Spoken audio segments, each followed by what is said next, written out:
What's going on, everybody? Welcome back to another exciting episode of the Viall Files Freestyle Edition.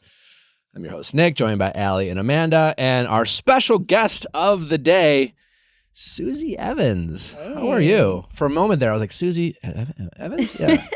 It's me. I always forget people's last names in this world. Me too. Yeah. Oh, I know. Actually, I have such a fear of like forgetting everyone's name always. Like, I might know that person very well, but then I get intimidated as soon as I introduce them to someone else. Are you worse with names or faces? People say they're good at faces and bad with names. I'm bad at both. I was going to say I'm bad at both, but I just pretend to know everybody pretty much always because. Yeah. Good to see you again. Yeah. Good to see you. Yes. Big fan of that one. Yeah. I recently picked it up. I don't know. Nice. It's been a problem for me. Yeah. Or if you just leave it at good to see ya or good to see you, you know, it's like, it doesn't have to be again. It's just good to see you. It might be though. It's good to see you. It's good to see you. It's good to see you. Yeah. Well, it is good to see you all. Yeah. I feel like the only solution to that is like if you have another friend who you can introduce to everyone and be like, just to verify the names. Yeah. Right. There's always that, hey, I forgot who they are, but they know me. Can you introduce yourself? Exactly. Yes. I have that conversation before I get out of the car. I'm like, hey, I need you to be assertive tonight. It's like the Devil Wears Prada situation where they're like whispering names into her ear. Yes, exactly. I think people figured out with me though. Nick's always bringing people we don't know, and they're always introducing themselves to us. Exactly. Nick's just being like, "Oh yeah, sure, for sure." If I'm 95% sure I know someone's name, that 5% is terrifying. Terrifying. It is so high stakes to fuck up a name. It's even if I'm 99% sure, it's that 1% that really psychs me out. 100%. I feel like I'll never live it down. It's like in my head, it's like Yeah. this, like if you mess up someone's name, that will be like a permanent tarnish. Like when I was like, yeah. "Oh, and Susie Irvine joins us." Like Yeah. I almost yeah. like decided to like just mix it up because I wasn't like 100% sure. Yeah. Oh, that's great. I love that. Well, it's good to be with you. I feel like we have some catching up to do. okay. Before we do that, should we do some Bachelor Tea? Absolutely. I feel like it's a longer list this week. Well, you're on my list, and I always like when you're on my list because I can get it from the source. Great. Oh, Can you walk me through the People's Choice Awards? You and Johnny, not only did you sit at the same table, Yeah. you were in a trailer together. We had some selfies. We were in a trailer Oh, together. wow. It was delightful. Walk me through this. Yeah, I hosted the red carpet for E, and I saw Johnny coming down the carpet. I said hi to him, and he gave me a aw, kind of like I was like, "What's up, Johnny?" And got to see him. I had met him before, so it was the second time I've seen him. And then I had to finish up. Nally went in, and she's like, "Johnny's at our table." I was like, "Great, love it. love that." And then and Ryan Reynolds was the People's Choice Icon recipient of the awards, which was, a big deal for me. I've always been a huge fan of his throughout my life. I mean, ever since I was like in high school, I was a fan of his, or people here and there like saying I resembled him. And obviously, like, I think when someone tells you look like someone who's famous and you find them to be like iconic, you become a fan of them. Maybe it's your own narcissism. I don't know. Right? Don't you like, I feel like everyone's like, I love it. Like favorite celebrity is some person told you look like. Probably. Right? Susie, is there one that you consistently get? Well, since coming into this world, Hannah Brown. For sure.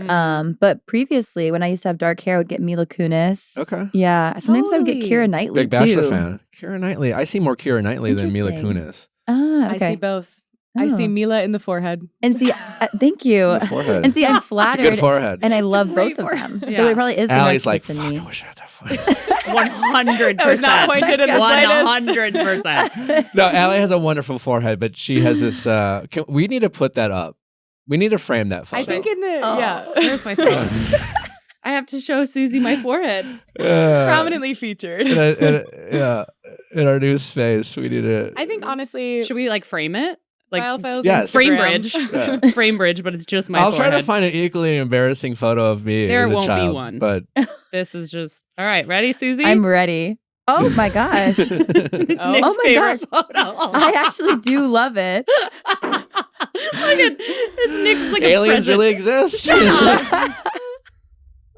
There she is. Wait, I'm actually You've grown shocked. into a beautiful woman, Allie. Thank you. Yeah. Thank you very much. Yeah. It's always best that it gets better as you age. You know what I mean? Well, it like, couldn't get any bigger, so we had to go in a different direction. It's great looking back now, and like it doesn't matter. But well, my favorite part about this, it's like when I started showing this to people and people would freak out. My mom's perspective is, well, yeah, because you redid your hair at school. Like I had your hair perfect and you messed with the barrette. And I was like, one's looking at the barrette. No one has an ugly baby. No you know, one is like looking the at parents barrette. are biased. Yeah. Yeah. It's not about the hair. It's all about the face.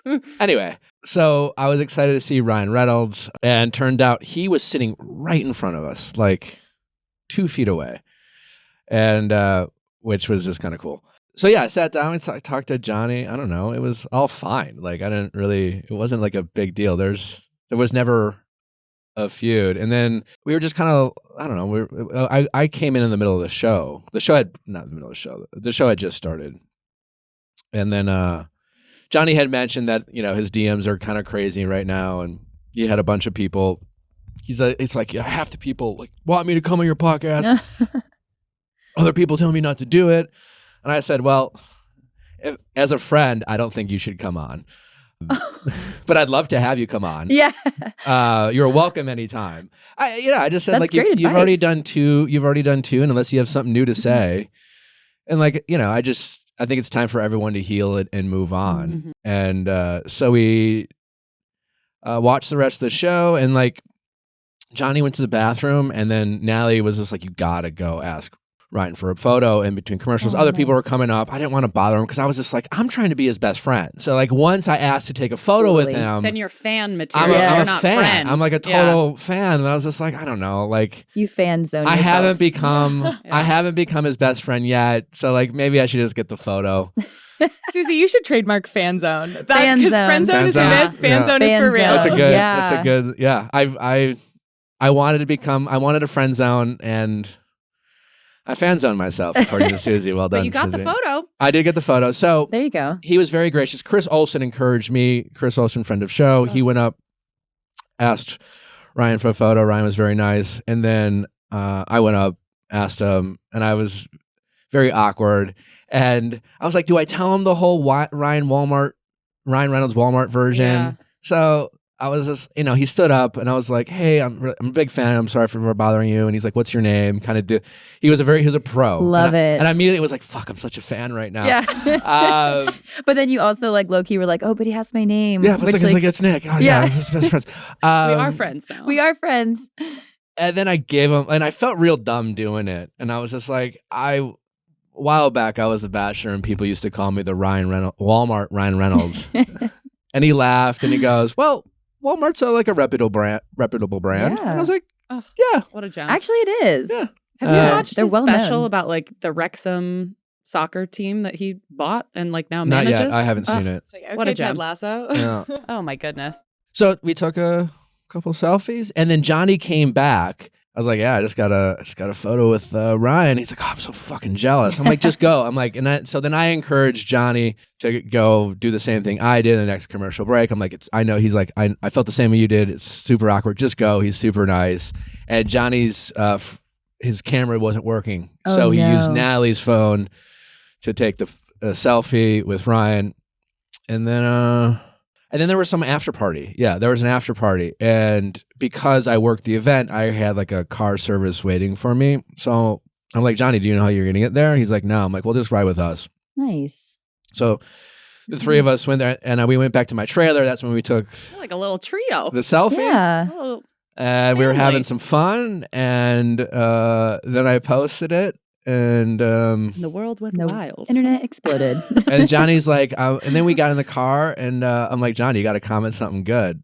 And then Natalie commented, still Team Victoria. While we were in the car with Johnny. And then I told Johnny he has to comment something good. And then he's like, then he commented, I'm still not doing your podcast. Oh, and then wow. and then I replied, chicken shit. We're all in the car while this is happening I love together. it. What I really wanted to comment was, like, this is all fake.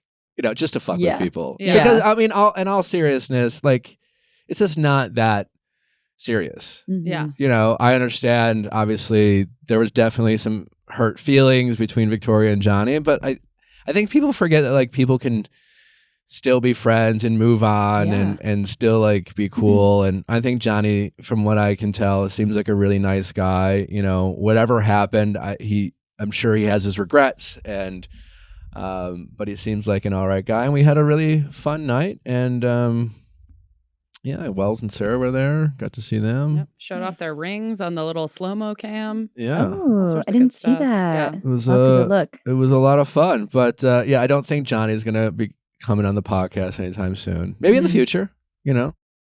Maybe he'll be back on the beach. Yeah, I don't know. I thought it was. I'm glad he was at my table. I don't. Were there other who else was at your table? Gabby and Rachel were on the table right next to us. Okay. So they keep you guys all kind of together? Yeah, I think that's usually the case. So bachelor people, go here. Yeah, it's like a wedding. Yeah. Who does the seating chart? It's what very much like a wedding seating chart for sure. You're like, oh, they put us with people that we can have a conversation with easily. Yeah. Mm-hmm. So fascinating. Nice. It was nice. Yeah. Speaking of Gabby and Rachel, have you been seeing the Gabby and Vinny?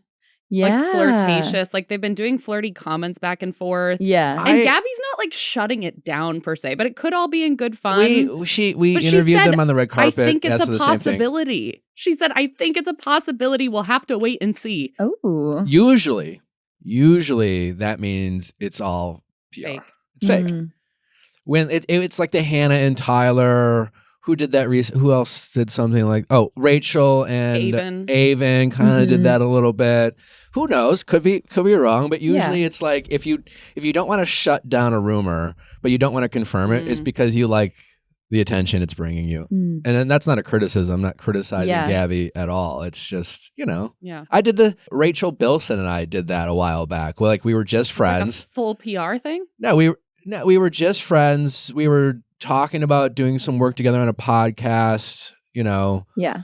And so we were commenting on each other's Instagrams. It was a bit flirtatious back when, this was a long back, but nothing was going on. Right. And we just let people create the story. We didn't really do anything other than have a couple responses back on the old Instagram, and then we're cryptic and vague when people ask us about it. And then eventually it was just oh, we're just good friends. And yeah. I mean, actually, I think when I got asked about it, I just said we were good friends. But my guess is there's not much there.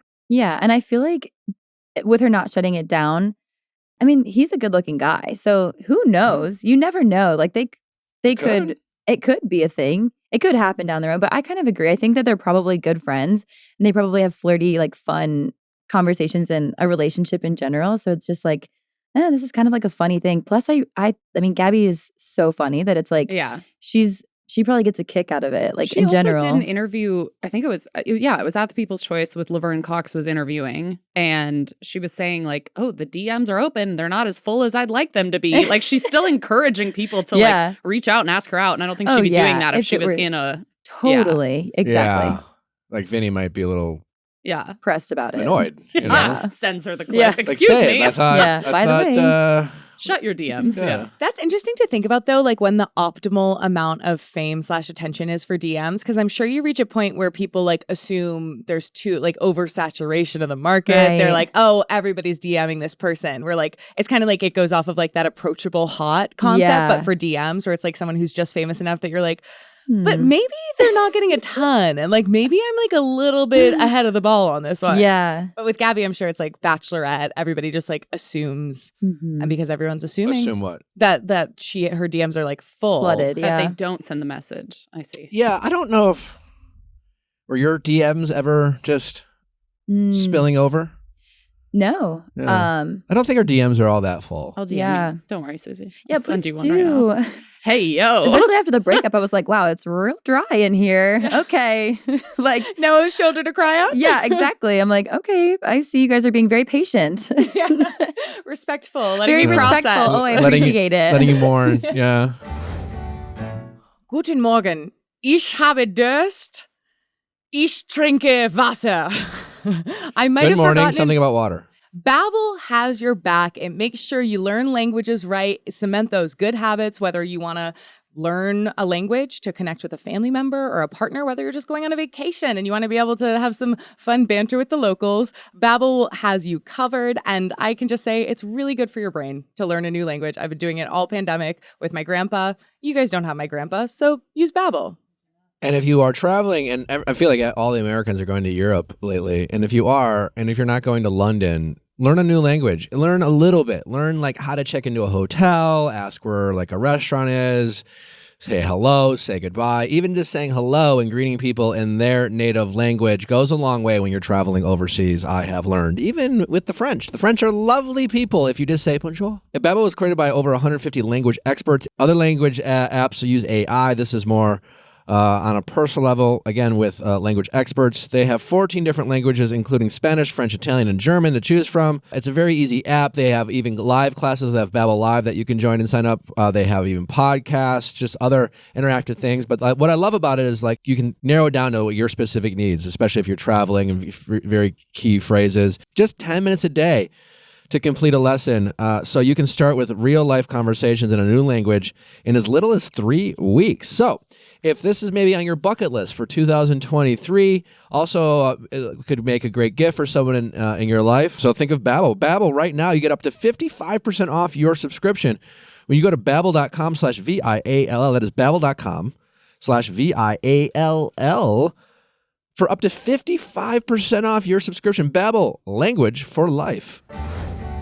We love Everlywell because it makes at-home testing or even just getting like supplements and vitamins delivered to your home super, super easy. Maybe you want to see if you have food sensitivity to anything. Maybe you want to take a women's health test. Maybe you want to take an STD test. They come with simple instructions. It's super easy to do. You do your little panel or swab or however you need to test based on what you are getting tested for.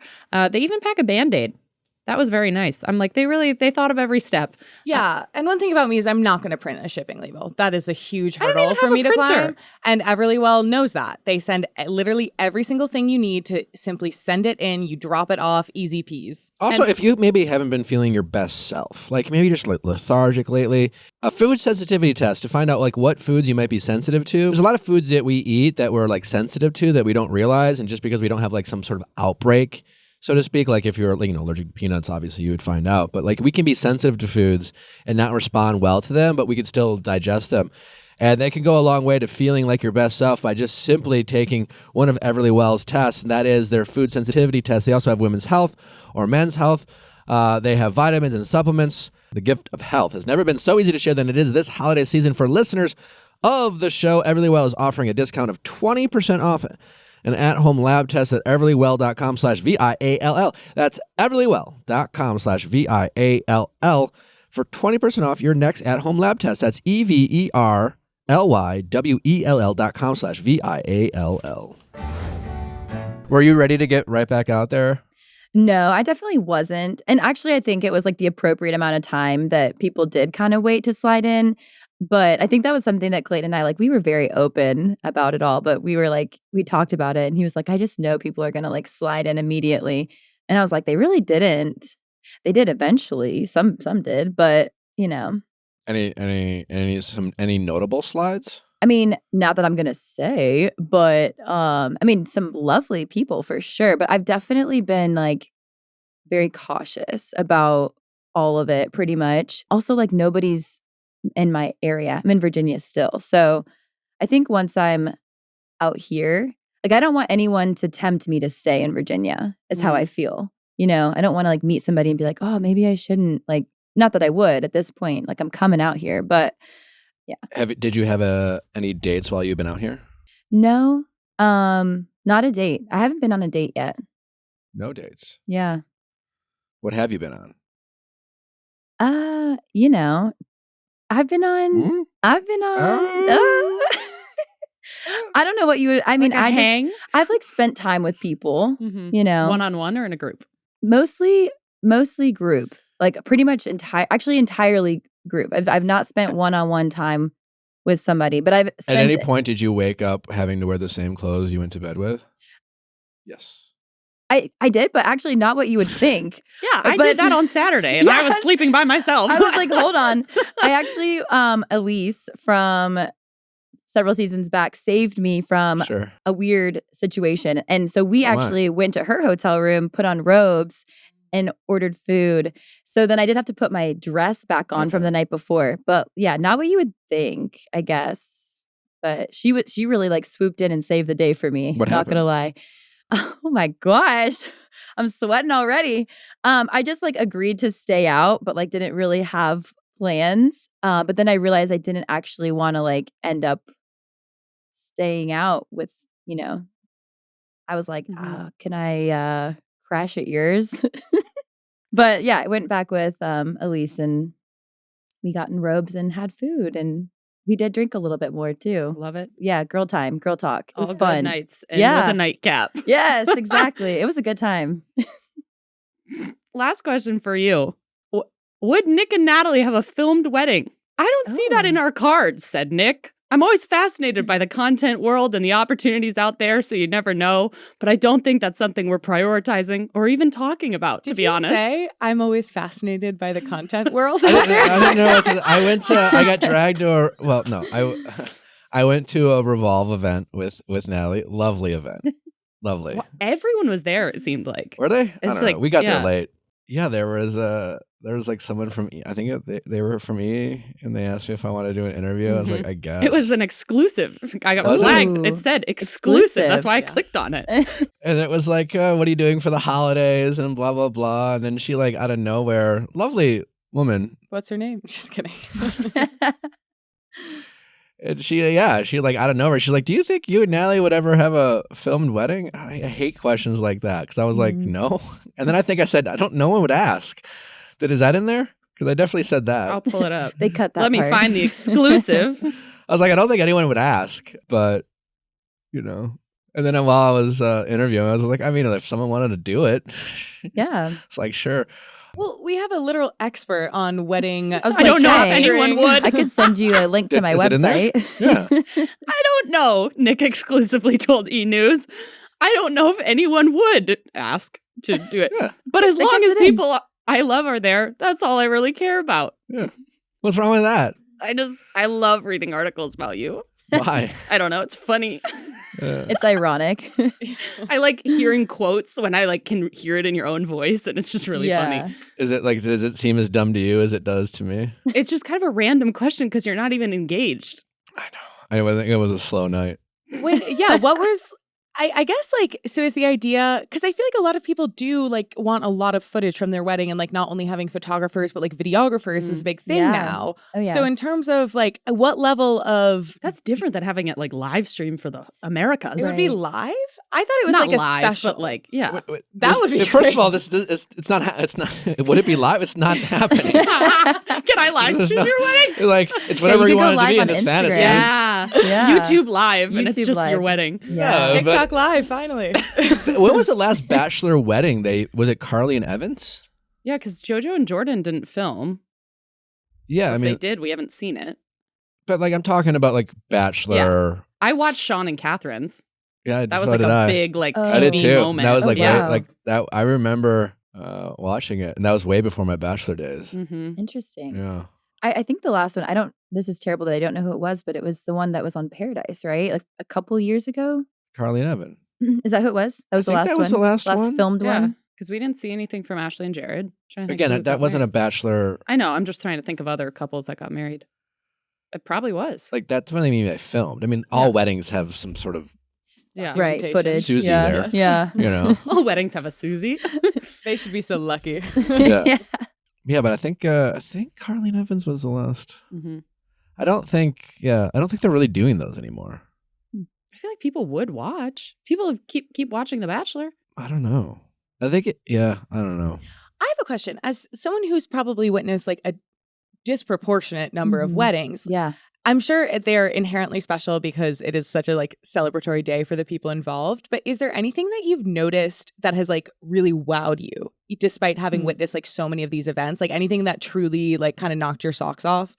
As far as like event wise at a wedding, like Yeah, Or- event wise, or just like in general, I would say, I mean, honestly, like my favorite thing is when you just have a couple and you're like, oh my gosh, like I've never had a couple where I'm like, oh, this wasn't going to work. But, you know, when you have a couple and you're like, wow, this is like what people strive for. I just think, and I know like your wedding day is supposed to be like the happiest day. So of course, like you're enjoying it or whatever, but like it can truly be very like stressful for everybody. Mm-hmm. And if the bride and the groom, like if you see them just kind of like lean on each other through it, it's like, yeah, I think that's like very admirable. And I think those have been the times when I've been like, okay, like this exists. Like this is out there for me. I just have to like find that, you know? Yeah. So I would say that's been like the thing that really wows me is when you meet those couples and you're like, oh, like I aspire to have this. If you are trying to find that unique gift for that quirky friend or loved one in your life, think of Uncommon Goods. Uncommon Goods is your secret weapon. Uncommon Goods is here to make your holiday shopping stress-free by scouring the globe for the most remarkable and truly unique gifts for everyone on your list.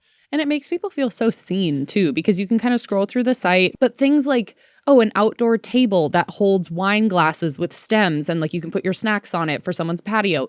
Things like that where if you have a friend that you go and drink wine with in the summertime, like it makes people think that you really went out of your way to find something that's so specific and unique to them, but also stuff that they'll use. For example, a beard trimming sink cleaner. You know that this is a product you need if you live with someone who shaves. How does that work? It's a like brush cleaner device. Let me see. Just like a brush made specially for getting those trimmings out of the sink because those guys stick. Get your guy the beard trimming sink cleaner. Every woman who just listen to that who has a male partner living and sharing a bathroom with, you need to get them this gift. From art and jewelry to kitchen, home and bar, Uncommon Goods has something for everyone. Not the same lackluster gifts you could find just anywhere. And with every purchase you make at Uncommon Goods, they give a $1 back to a nonprofit of your choice. They've donated more than $2.5 million to date. Wow, that's a great. lot Very of money. cool. Yeah, good for them. To get 15% off your next gift, go to uncommongoods.com/VIALL. That is uncommongoods.com/VIALL for 15% off. Don't miss out on this limited time offer. Uncommon Goods, we're all out of the ordinary. Wondery, even the rich, Whitney Houston. Ooh, that's gonna be. That's a good intriguing. Episode. Yeah. Yeah. Well, you've heard us talk about Wondery's Even the Rich before, and this time they got Whitney Houston on the lineup. That is going to be an episode you are not going to want to miss. I mean, what a beautiful and brilliant woman with a very tragic story, truly. Even the Rich is a podcast from Wondery that tells you the jaw-dropping stories from the tumultuous lives of the world's elite, from the greatest family dynasties to pop culture superstars. The newest season explores how Whitney Houston seemingly had it all. She really did. You know, she crushed it on The Bodyguard. She was stunning in her voice, angelic, described as one-in-a-generation talent. Despite this, she felt trapped between worlds. She meant something different to every person, every fan. As the pressure mounted, drugs became her only respite. Even the Rich chronicles Whitney's rise to pop prominence and her infamous fall from grace, revealing the lesser-known stories behind Whitney's demise. Follow Even the Rich wherever you listen to your podcasts, and you can listen ad-free on the Amazon Music or Wondery app. Last thing of Bachelor Tea, Peter and Kelley give their first kind of interview back together. We know that they've reunited. Peter said that we're keeping it a little bit more private this time because we didn't have the luxury the first time. And Kelley said that she's happy. We get along. We connect. I think coming off the show, you have to go through a lot of stuff that puts a lot more pressure on you. And this time around, it's a lot more relaxed, so it's easier. Does this prove that breaking up and getting back together is effective, or is that just a Bachelor thing where, I don't know. People get back together all the time. I just feel like we advise people to Sure. There's exceptions to every rule. Yeah. Okay. It's definitely stigmatized, I feel like, to get back together with an ex. Right. Yeah. At least I definitely we always stigmatize say it. things really have to change for it to be worth it. Yeah, we've stigmatized it here for sure, Yeah, right? we definitely, I think it's a terrible idea. Yeah. That said, I do think Peter and Kelley fit for me. Not that they do. What about them fits for you? I don't know. They just seem like I know nothing about their relationship and how they get along or how they fight or how they console each other or communicate, but they seem like a good fit Nice. from where I sit, I suppose. No, they're I doing am well. again. I still want to know because their breakup was a bit ugly. publicly. And I want to know how they reconciled that I want to know before they got back together. What changed after Kelley said that she didn't look up to him, and like he Oof. like she was saying the men in her life she likes to look up to. She wants a partner to push herself, and Peter didn't do that. So what's changed? Yeah, no, these are great questions. Right. I would want to Please come on the podcast. But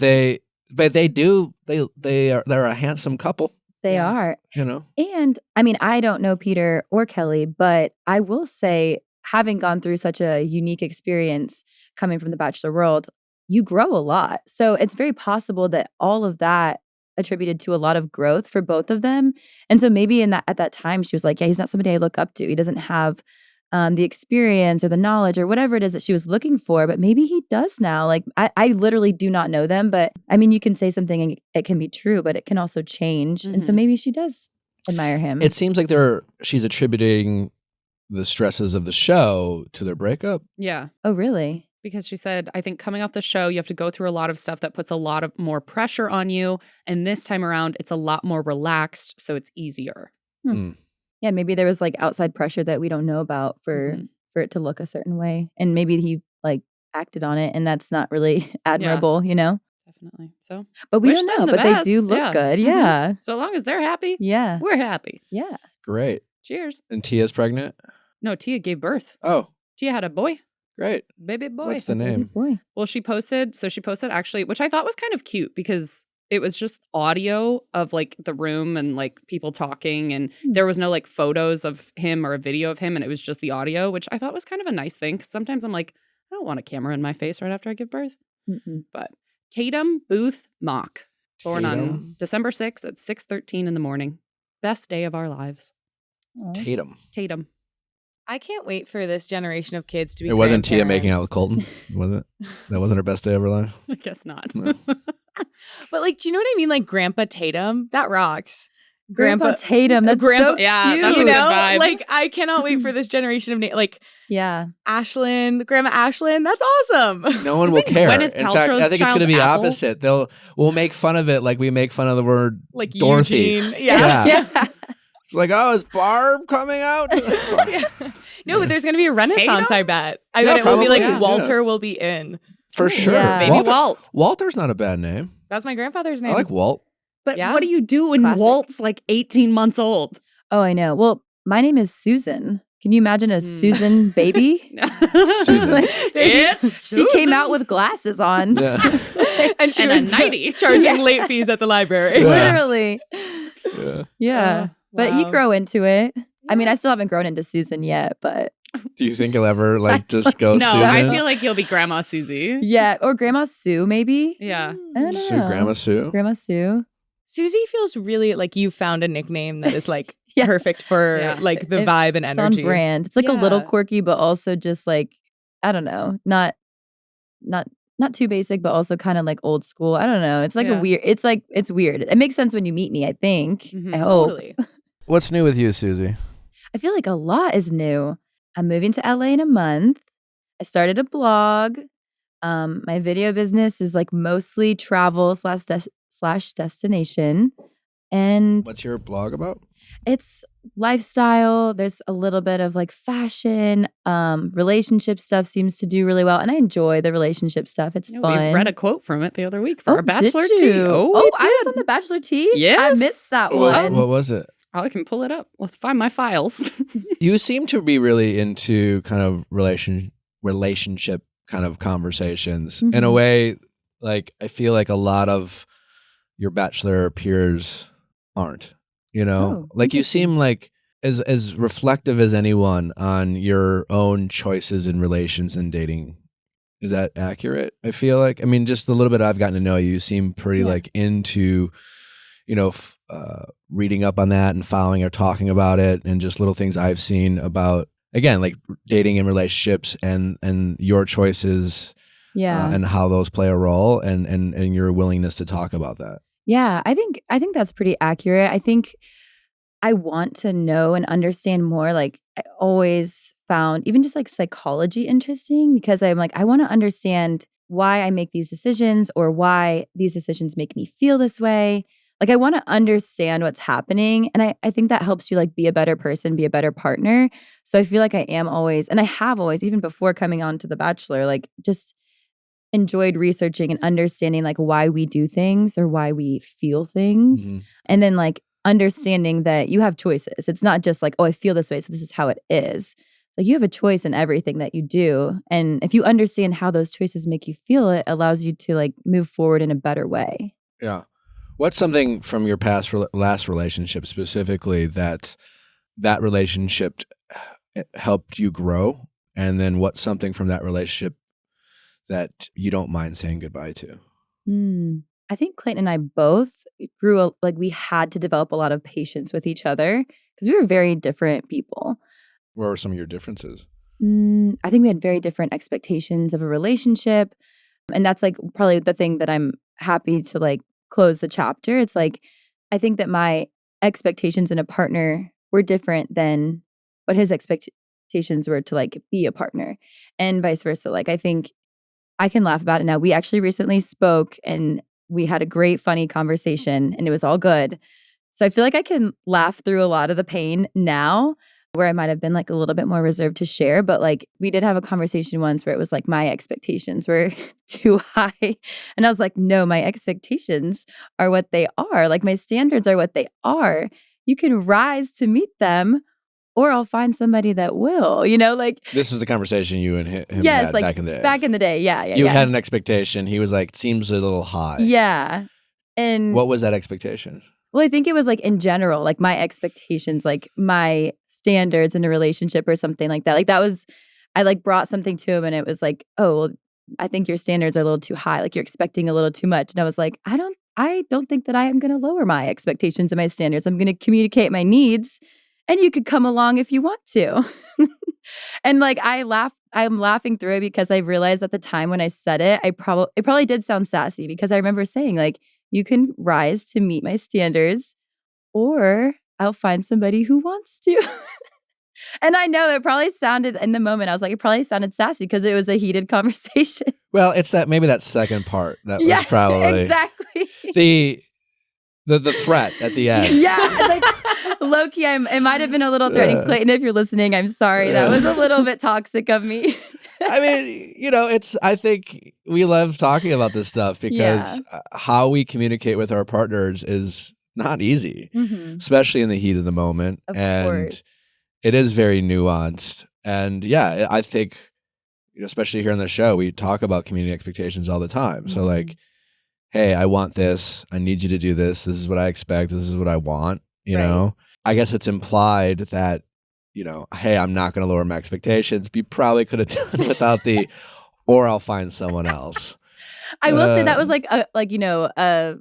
a few times we had that conversation about me having like too high of standards. And I was like, well, they're my standards, you know, like I'm just communicating. And to me, I was like, I'm communicating. But also, I'm giving you the ingrained playbook. in us to do that. Like, it's like our mothers are the ones saying like, keep your standard high. Yeah.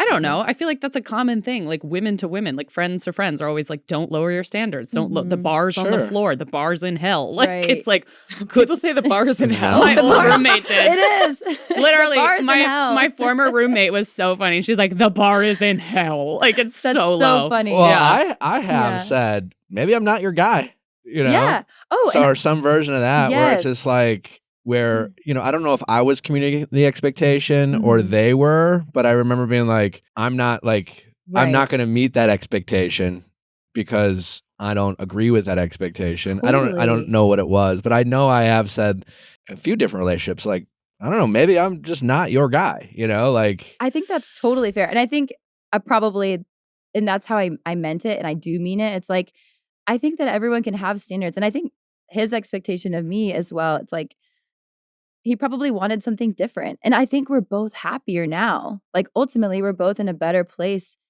now that we're separate. And so I think we just wanted different things. And I think ultimately it's okay to just like not be that person's person. Like you said, like I might not be your guy. Same thing. Like I might not be your girl if you want me to be chill with whatever, you know, like I might not be the girl for you and you might not be the guy for me. And it happens a lot in relationships too, where sometimes I think couples are figuring that out, like their compatibility, it's like when we meet someone, and we have the chemistry and whatever, we date. And then after a while, you actually start, I think, realistically having these conversations with yourself about, every relationship requires sacrifice. Mm-hmm. And then you start having your conversation with yourself. What am I willing to sacrifice for this relationship, for this person? What behaviors, if any, am I willing to change, et cetera, et cetera, et cetera. And yeah, you reach to a point where it's just like, I'll do anything for love, but I won't do that kind of thing. That classic Meatloaf song where you're just like, I don't know, like, no. Yeah. Like I'm not. Respectfully declined. And because I think sometimes in relationships, like I think a lot of, if for someone who puts in a lot of effort, you're just like, especially if your partner's complaining about you about something you are or aren't doing, I think it's normal for us to be like, but I do this and I always do this and I want credit for that, et cetera, et cetera, et cetera. And I think sometimes that's fair and maybe sometimes we need to like hear our partner express ourselves. And it's just kind of a balance there between having that conversation.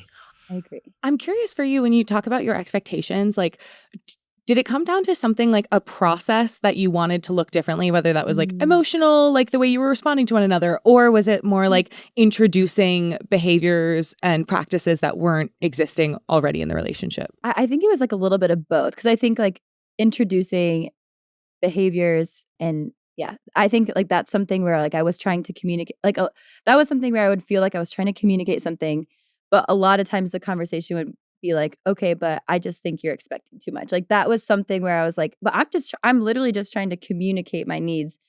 And if you think that my needs are too much, like I feel like that's a conversation that happens at a separate time than when I'm not trying to say, hey, I need this. Are we talking like love languages kind of stuff? Yeah, like love languages, and also because I'm trying to understand, like I don't want to like put Clayton on the spot here. I'm just trying to understand like what are some of these things that could be relatable for people where you had an expectation that he didn't feel like he could meet, and is it something that men maybe in this particular example need to elevate what they're willing to do, or are we talking about just hey, we're just I don't, you want this, I don't want that, there's no right or wrong, I think some of it was like a big thing that I felt I really needed was like thoughtfulness.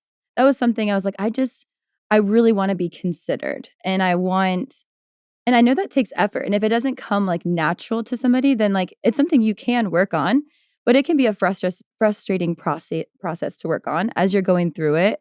So I think like that was one thing where I was like, I just want to be like a little bit more considered or thought about. And that was something I was able to communicate. But I think it can be a frustrating process to like work with somebody on that if it's not like a natural. How much do you think habit. Clayton struggled with trying to make his Bachelor experience worthwhile or mean something? I feel like I haven't talked to him in a while, but when he was going through it, and I can appreciate this. Like when you get asked to be the Bachelor, there's all these there's this incredible opportunity, there's these expectations, and I think people kind of over glamorize what it can be. Yeah. And then, but you're thinking, okay, well, worst case scenario, I'll get some followers, I'll make some money, whatever. Who knows? I'll get this access. And with Clayton, he just, he didn't get really the followers a lot of other people got. He got a tough beat, and I can empathize with being in Clayton's shoes. I can only imagine trying to, I gotta do something with this. Otherwise this was all for nothing. And granted, he had you in the relationship, and certainly it's like, hey, well, at least I got Susie, and that's great. But do you feel like he also struggled with trying to, the pressure he maybe even put on himself to like do something with this and not feel like he regretted saying yes to being the Bachelor? I think at first he really struggled with that. And it was very painful. Like the whole experience was a painful one, certainly for him. And there was a point in our relationship where he said, if I didn't have you, none of this would be worth it. Like he was very careful to choose his words, because I think there was a point when he did regret it because it was very painful. It's really hard to go through. But he was like, I don't ever want you to think, which I appreciate that he would say that, but he's like, I don't ever want you to think that I would like take it back because you've come into my life. But that also is a lot of pressure to be like, okay, so if we aren't together, then it's not worth it. It's not worth it. And you regret this major decision that's changed your life. And definitely. But now, I think now where he's at, he does not feel that way anymore. We're not together. And honestly, he is so much happier we recently caught up and like he is doing really well. I think he's kind of like found his purpose. He gets to have great conversations. He's talking about mental health, learning about mental health, and even just like being open to having those conversations, even if you're not like entirely educated or well-versed, like he's having those conversations and he's seeing the difference that even just being open to it can make. So I don't think he regrets it. I think he's found his like purpose through it. So that's good. Yeah. You recently did an interview and you were talking about, or like the fact that when you ended things, you were open to either staying in touch or not having communication. He was the one to say, no, I don't feel like we should communicate. Have you had relationships in the past where you stay in contact with your exes or not? And like, why did that affect your decision of keeping it open with him? Yeah. So I would say I'm pretty disciplined to my decision. So like I can make the decision like we are not, like I know we're not compatible. And I can stay friendly with you. I can stay in communication with you. And I am not going to be tempted to like rekindle that. And I've like had a relationship where I was able to do that. And we don't keep in touch or like call each other up. But like over the course of like the next year, we were able to like support each other through some hard stuff that happened in our lives individually. And I really feel like it was unconditional love with us, like as like on a human level, me and this other ex. But and honestly, that ex, the door would have been left open. It's not anymore. He's in a very happy relationship. We don't communicate or anything, but we weren't in a place in our lives where we were able to like be together. So I think I wouldn't like recommend staying in touch to other people. And that's why I was like open to closing the door with Clayton, because I'm like, if you are going to be just miserable being friends with me or being cool with me. How much do you feel like your willingness to even suggest it with Clayton had to do with the fact that in the breakup, you probably had a little bit more power in that moment? Or like, because I got the impression that you were the one who initiated the breakup. Am I wrong? I mean, maybe no. It was mutual. I think it started out as mutual for sure. Like it was like a conversation we had to start. Like mutually, we were like, what's going to happen here? Because it was like getting rough at the end there. I was like, okay, like we're both unhappy. And so it was a conversation we had. It wasn't like a big fight. Like it actually was a conversation. And Clayton was honestly open-minded to the breakup at first. Like I think that we both recognized like we were not in a healthy place. And then we stayed together. We were like moving out of an apartment and we stayed together after we'd broken up like for like a week in that apartment as we like packed our things and like got out of there. And I think he was like, do we really want to do this? Like it kind of was like that, oh shit, like we're actually doing this. And we had a couple more discussions about it and how public we wanted to make it off the bat. It's like, okay, do we like hard launch a breakup or do we like soft launch it and then see how things go as we like put distance?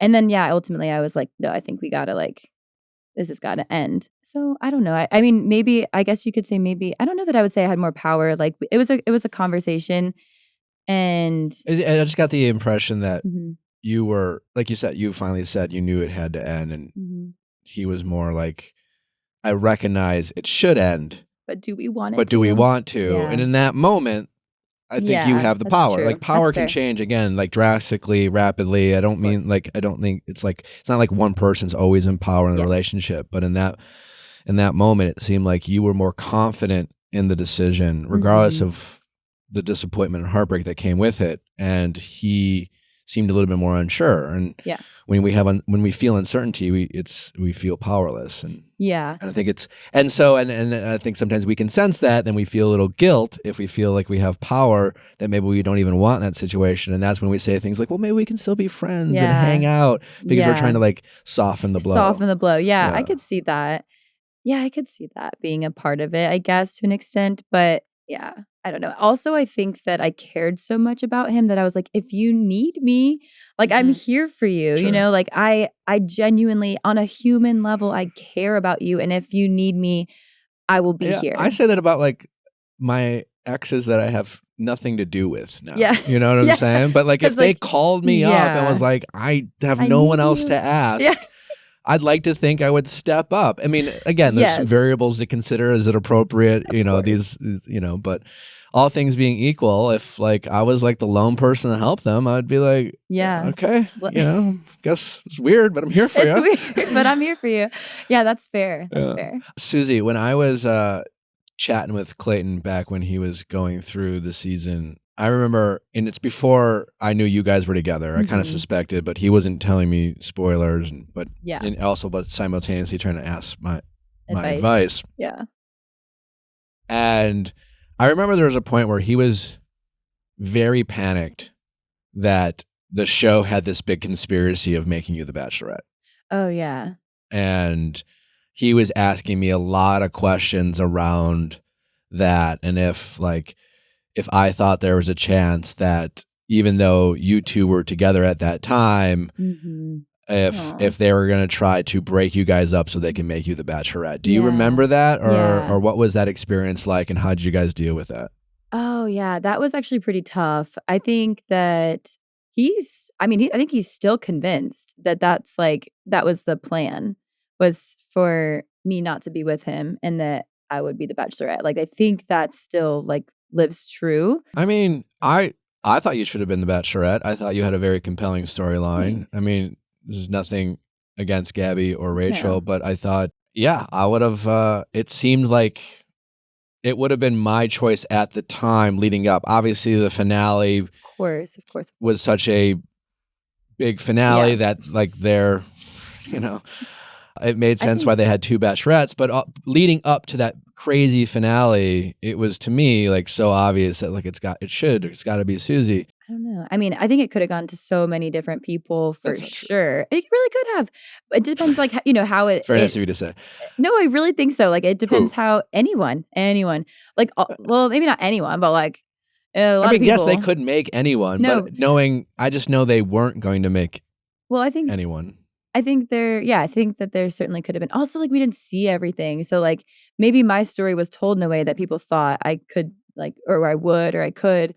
But maybe if it had been edited differently, maybe you guys would have felt different too. Because I met a lot of the girls, and I would say a strong handful of them would be great candidates for sure. But also, I don't know that it's that much of a blessing. Because we can make it. I was let's make a YouTube channel or a Patreon. Yeah. I will follow Susie around LA with a camera on your dates. We'll make our own version. If I could produce my own, I think it'd be so fun. If I had executive control, that'd be great. That would be great. That'd be so fun. Susie does dating. LA edition. So did you ever have conversations with anyone about you being the Bachelorette ever? So anytime that it was brought up, I just pretended I didn't know what people were talking about. Anybody. I'm talking about, did anyone who worked for the show bring it up to you? If anybody ever did, I would have just pretended I didn't know what they were talking about. Because nobody ever came to me. Well, I don't think anybody ever came to me and was you should be the Bachelorette. No, but I'm wondering if someone working for the show ever floated the idea of, or maybe checked in to see how happy you were. Oh, yeah. In your relationship with Clayton, in case maybe there was a potential Bachelorette spot available. I mean, obviously you travel with producers. When you're traveling, people definitely checked in with I remember having a conversation of how do you feel about Clayton? And I was oh, he's great. From everything that I can see, wonderful. But they're no, but how do you really feel? This was towards hometowns. And I was no, I really actually like him. But I also felt I had no clue who he was. I remember when I said I'm falling for you, it was and I said this. So this is while filming still? Oh, yeah. Okay. So yeah, I was traveling with producers and people were checking in on those things. But anytime there was anything ever even hinted or talked about, I would just pretend I don't know what anyone's talking about always, pretty much. But what after you left the show and you two were together? Oh, no. I mean, I was I didn't talk to anybody really because I felt I just totally got bamboozled at the end. I was what the hell just happened? And I wasn't I texted one producer. I said, hey, I would love to have a very honest conversation with you. Love your input. And then I actually didn't follow up with that producer because I was I don't know who I trust. I don't know if I trust them, Clayton. All I know is I know myself and I'm just going to ease my way through this. I felt like I didn't trust anybody at that point. Like I just felt like the way everything happened, I was just very much like it just was very confusing, and I just wanted to protect myself. So no. After the show, nobody ever came to me and was like, "Oh, this could be yours." No. But I wouldn't have been open to that either. Like I was just Gotcha. Yeah. So what's in the dating space, what's next for you? What are characteristics that you haven't been getting in your past relationships that having not received them, that you're specifically eyeing on as you look to embark on dating in the future? Okay, specifically, I think I really, really, really want somebody who is just like highly considerate, very thoughtful, good, like great communication as far as like making their needs and expectations, making me aware of them, and then being open to me making those things aware for them as well. And I think obviously a lot of it comes down to like natural compatibility about what you're looking for, like how much time you want to spend together, how quickly things progress, if it feels natural for both of you, you know what I mean? Like I think a lot of those things kind of come naturally, and if they're not there, then I wouldn't move forward in that. But yeah, I think just somebody that's like just highly considerate. I think that's something that I really want. Somebody who's going to consider my needs, my expectations, and just think about me and think about how they can like. Can you give me like a scenario? Because I mean, I agree with you, highly considerate, but I feel like that's kind of like super broad. Yeah. Can you give me like an example of a situation where maybe in the past this is how it was handled, and in the future, but your expectation was I would have liked them to handle it this way? Yeah, I think. Well, sometimes I think it can be as like simple as like, oh, I'm stopping to get food. Do you want me to pick you something up? Like it sounds silly, but like sometimes people don't do that, and it's really? like So like you've had boyfriends like go get like Chipotle, come home, and then it's like. Yeah. And you're like, what's for dinner? And they're like, well, I'm eating Chipotle. Yeah. No, that's happened for sure. Oh, interesting. But like, I think. Wow. That's or awful. Chick-fil-A or anything. It doesn't matter. I don't know what the order is. It could be anything. But there's never like hey, can I grab you anything? Yeah. Yes, exactly. Like I know. I do that with them. I know. That's the thing is like, and I know it sounds silly, but sometimes like those things, yeah, I just want somebody who's like considerate and thoughtful. Like I think that's just so huge. And I'm not like a big gifts person by any means. So it's not like, oh, I need gifts or anything, but just like, oh, I thought of you. So like I wanted to get you this, or I wanted to surprise you with this date or whatever. I know you love the beach, so I planned a beach day. Like those little things where it's like, I know who you are, and I want to do something that's going to make you happy as a person. It could be anything.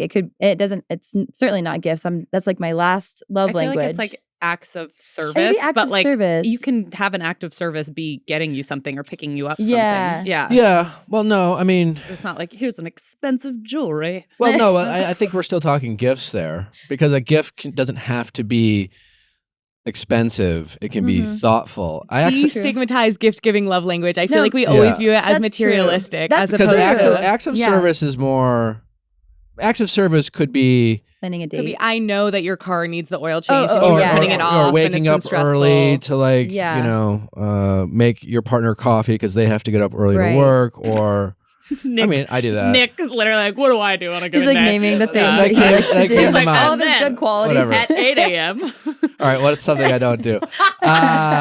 Yeah, but it could be just something you do to make their life easier, and you go out of their way to help them, whatever that is. Yes, that actually means so much to me when people, maybe that's a great way to put it into words. And I'm probably struggling to find a way to put it into words, but yeah, considering what could make this person's life better, easier, more joyous, and finding a way to like bring that to my life. Like that would be something, because I feel like I do that. I think about that person and I'm like, what would make them so happy?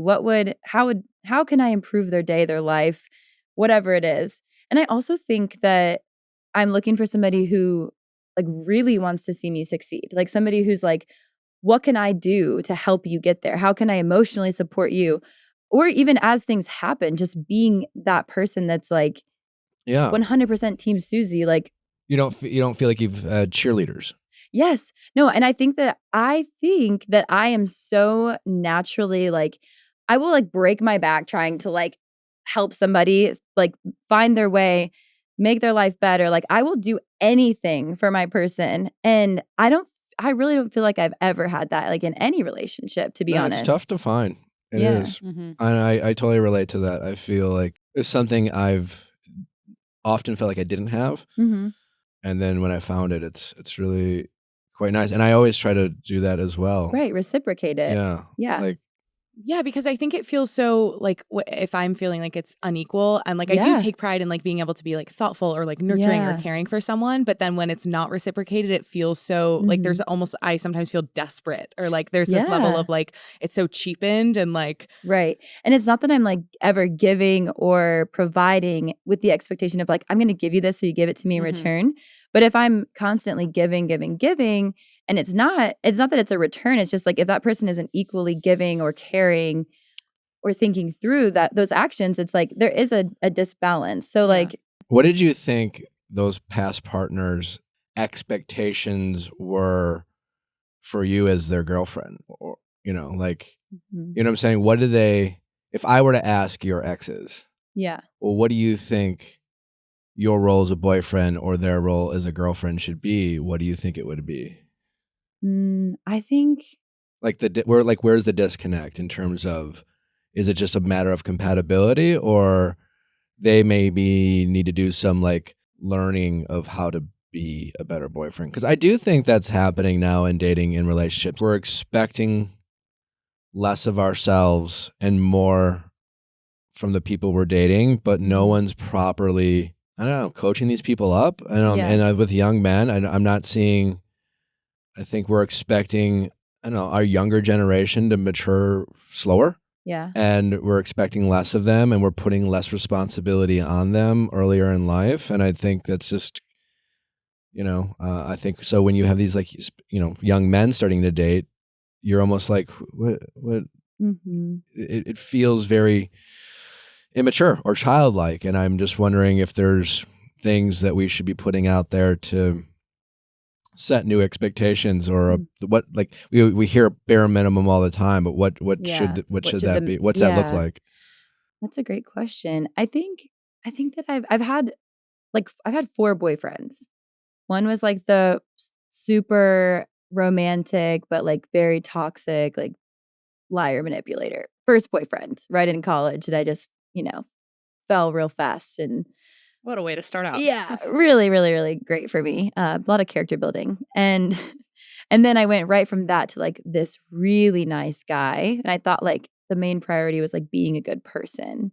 But then there was like not really like the chemistry and the other things that are important in a relationship. And he wasn't ambitious at all. Like at all. Was not. No, not ambitious at all. Played a lot of video games? Yeah, maybe he did actually. He actually loved video games. And then I actually dated a really great guy. It's the guy that I mentioned earlier. He was really, really great. But I think his expectations for me were different. Again, it came down to like ambition. Like I think I've always been so ambitious. And I think it can be not hard to support, but like I really feel like the sky's the limit for myself. Like I'm like, I have so much I want to do and achieve. And I know that it can be like intimidating or scary. And I think at that time in that relationship, like that person, I didn't feel like they wanted me to succeed. And not that they didn't want me to succeed, but I think they were afraid of what would come with that. And that was like what I think ultimately like ended that relationship, because I was feeling distracted from my goals and my ambitions. And doesn't mean he wasn't like a wonderful person in like so many other aspects of our relationship. He was, but like I stepped away because I was like, it's not serving me. As far as like, you're not my cheerleader. Again, I didn't feel like he was like wanting me to like just thrive and whatever that took, if that meant moving away from Virginia. And then, I think like with Clayton for sure, I think there's an element to it where it's like this, my standards are, it's like, I just want somebody who is going to like through and through be there for me, want to root me on, want to like see me have the ultimate success and like almost be see a the part same of it. vision for you that you have for yourself. I think so. And I think a lot of people, and maybe it's because I am a little bit selfish still. And maybe it's like, oh, I still want, and I think everyone should be selfish in their career. Sure. But you can have both in a relationship. You can, yeah. And you You should. just have to talk about it. You just have to. And you both have to have your own thing too. You know, you both have to be like, this is my goal. This is my passion. This is my goal. This is my passion. And like even Clayton and I have had that conversation where he was like, I was so lost. I didn't know what I was doing. It was like damage control the whole time we were together. And you like, I think when you start a relationship, it's great to be in a place with yourself and with your career. It doesn't have to be that way, but if you just know your passion and your like what your pursuit is in life, like then you can naturally be in a relationship where you're not like stressed about what am I doing over here though. And like I feel like we put a lot of emphasis and like focus of our emotional focus on that aspect for him. Yeah, I think that's something young men are struggle with a lot too. I mean, I know society is evolving and changing in terms of expectations, but I think men probably feel it more if when they don't know what they want to do with themselves, like professionally, or they feel a bit lost in terms of like what they should do next. I think it's really hard for them to be good partners. Yeah. I do. Or certainly the best possible partner they can be, because I think there's a lot of insecurities that come with like, I don't know what I want to do, and ambition. And I know there's conversations about like, I know like a lot of successful women feel like they have a hard time dating because it like emasculates men. Yes. And and I'm sure that plays a role, but I think there's an element of less about it's like emasculating men, or just like even men when they're hanging out with their buddies, if yet one guy who's just like, I don't really know what I want to do, in and out. I mean, I remember in my early 20s, I was talking to my buddy yesterday who's in commercial real estate. And it just reminded me, like, I always had a job, and I was always a hard worker, but like, first I was an accounting major, and I did a couple different accounting jobs I fucking hated.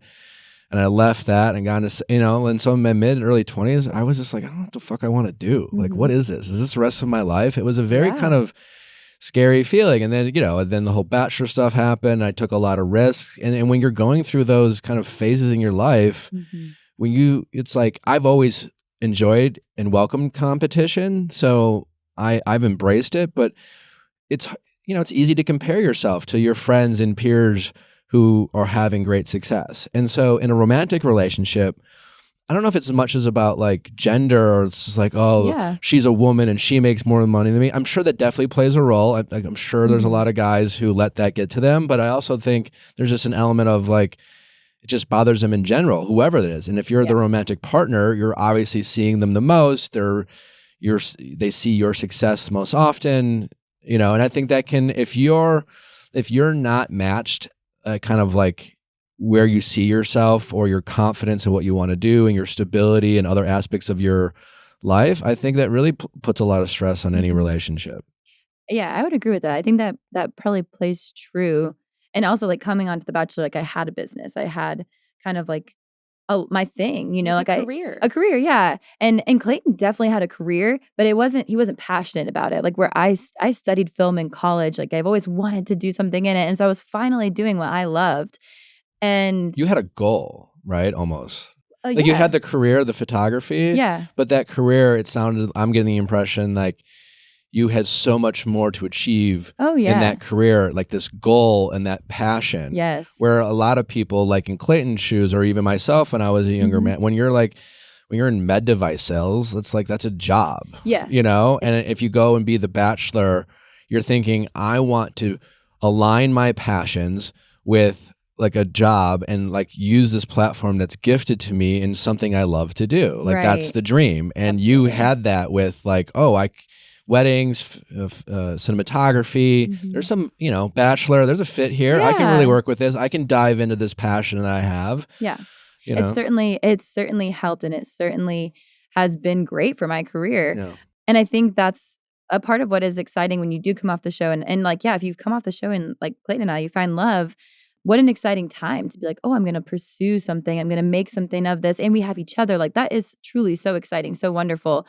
But I think a lot of our time, because his experience was probably not what he anticipated, it was like damage control, even emotional damage control. It was like, we need to address, all the pain and the hurt and figure out how you want to move forward, I'm curious if you have insight, because I think in talking about like careers and relationships, something that I personally find to be like really confusing and challenging is understanding when it becomes the right time to start factoring someone into your decisions. Because on one hand, it's like dating at 25, there's very much what are the odds this is my person? Like, I don't know.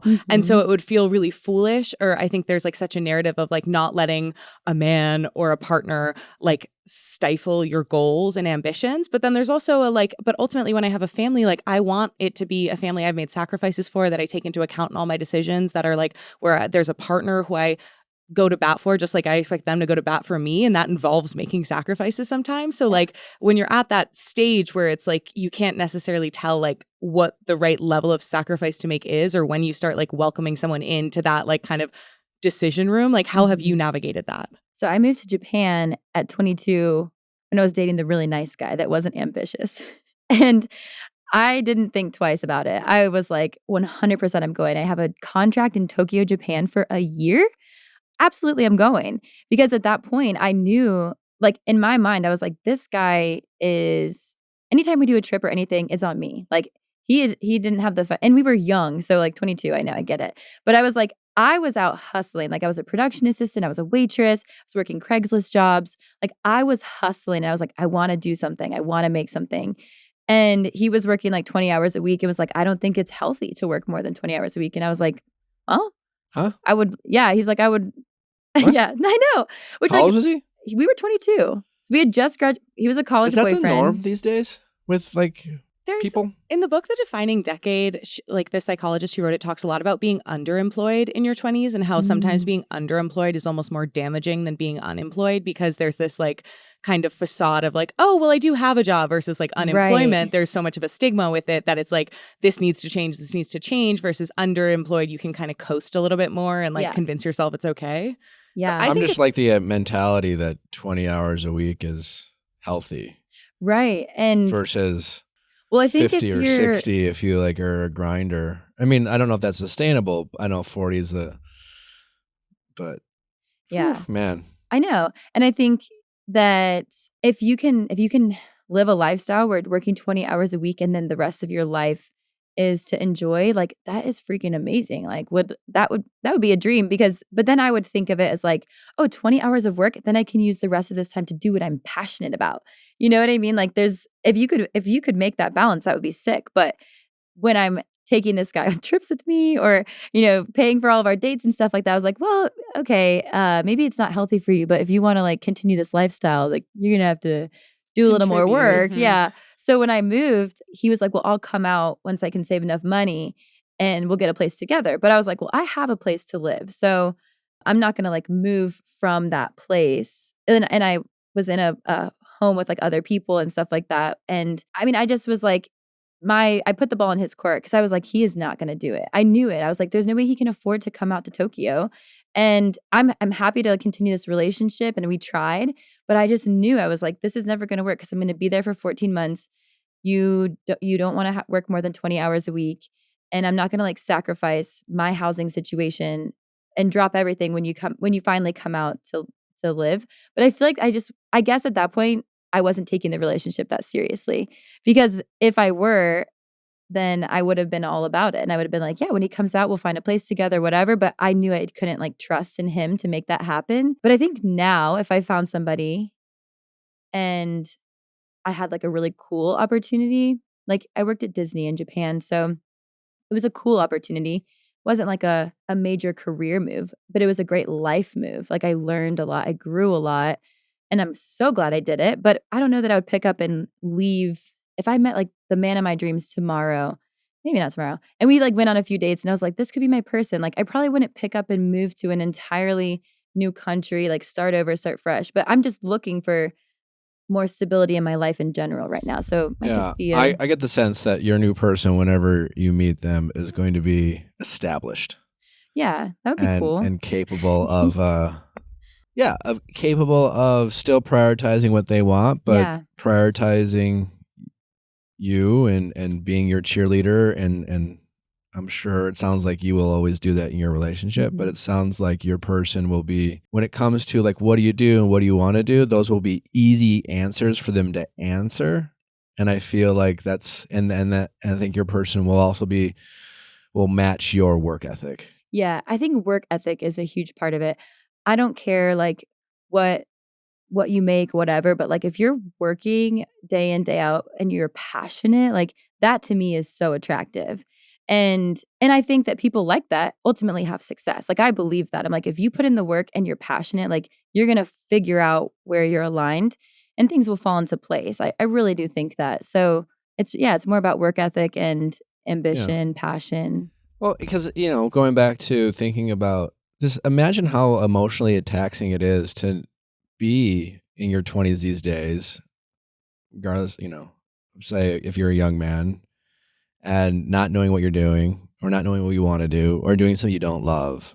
And that's a question people get asked all the time, especially on dating. So what do you do? What do you want to do? Yeah. And to be on the defensive for that question, that's like one of those like top 5 like dating questions you ask people. Like I think it's tough for people. Like I don't like, not to make excuses, but I think if nothing else, I think if you're out there dating, it's something to be mindful of like how compatible you are or aren't when it comes to like just where you are at in life in terms of, how confident you are in what you're doing or what you want to do. It's not so much like, are you at your like destination, but I think it's more to do with like how, and I've been on both sides. I've been the person who's like, I honestly, like, I don't know.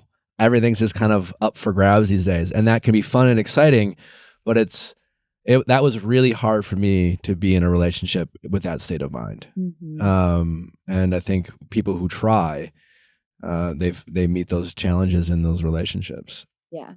I wonder for like successful working professional women out there who are dating, I'm curious if the ones who like felt like they were dating men who felt emasculated, were those men that they were dating, like, did they have jobs that they liked? Even if for example, like let's say they were dating a teacher who loved being a teacher, but they just made less. Like maybe you're a lawyer or a doctor or whatever. If that was the case, did you still experience that kind of feeling like you're emasculating your man? Or are these stories more about you dating a guy who's just generally not fulfilled with what they're doing and that plays a role? Because I wonder if it's more the latter. I think it depends on the guy. Like every situations, it varies. If they don't have confidence, it wouldn't matter if they liked what they did or not. Like certain guys can be so hung up on the monetary and like salary and all that, whatever. Like I'm sure that happens, but I'm just wondering if there are scenarios where maybe it's not about just the money. It has more to do with the fact that they just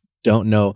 Like they're dating someone, let's say, who's like this high power lawyer or whatever they're doing in their career. They're making good money and they go to work with a purpose and a goal and they like it and they feel like, hey, I got, this promotion I'm working towards. Like, I remember not being in that position and seeing peers of mine who were and being very envious of that, that feeling of purpose, and I wonder if it has less to do with, oh, well, you make X and I make Y, I feel emasculated, versus you seem to have it all figured out and I don't know what the fuck I'm doing. I hate what I do, or et cetera, et cetera. I think you're onto something with that. Because even the way you gave that example of like maybe perhaps a teacher who might make a little bit less in their career, but if they are super passionate about what they do, and obviously like there's the exception to the rules, people who truly just care about like monetary value.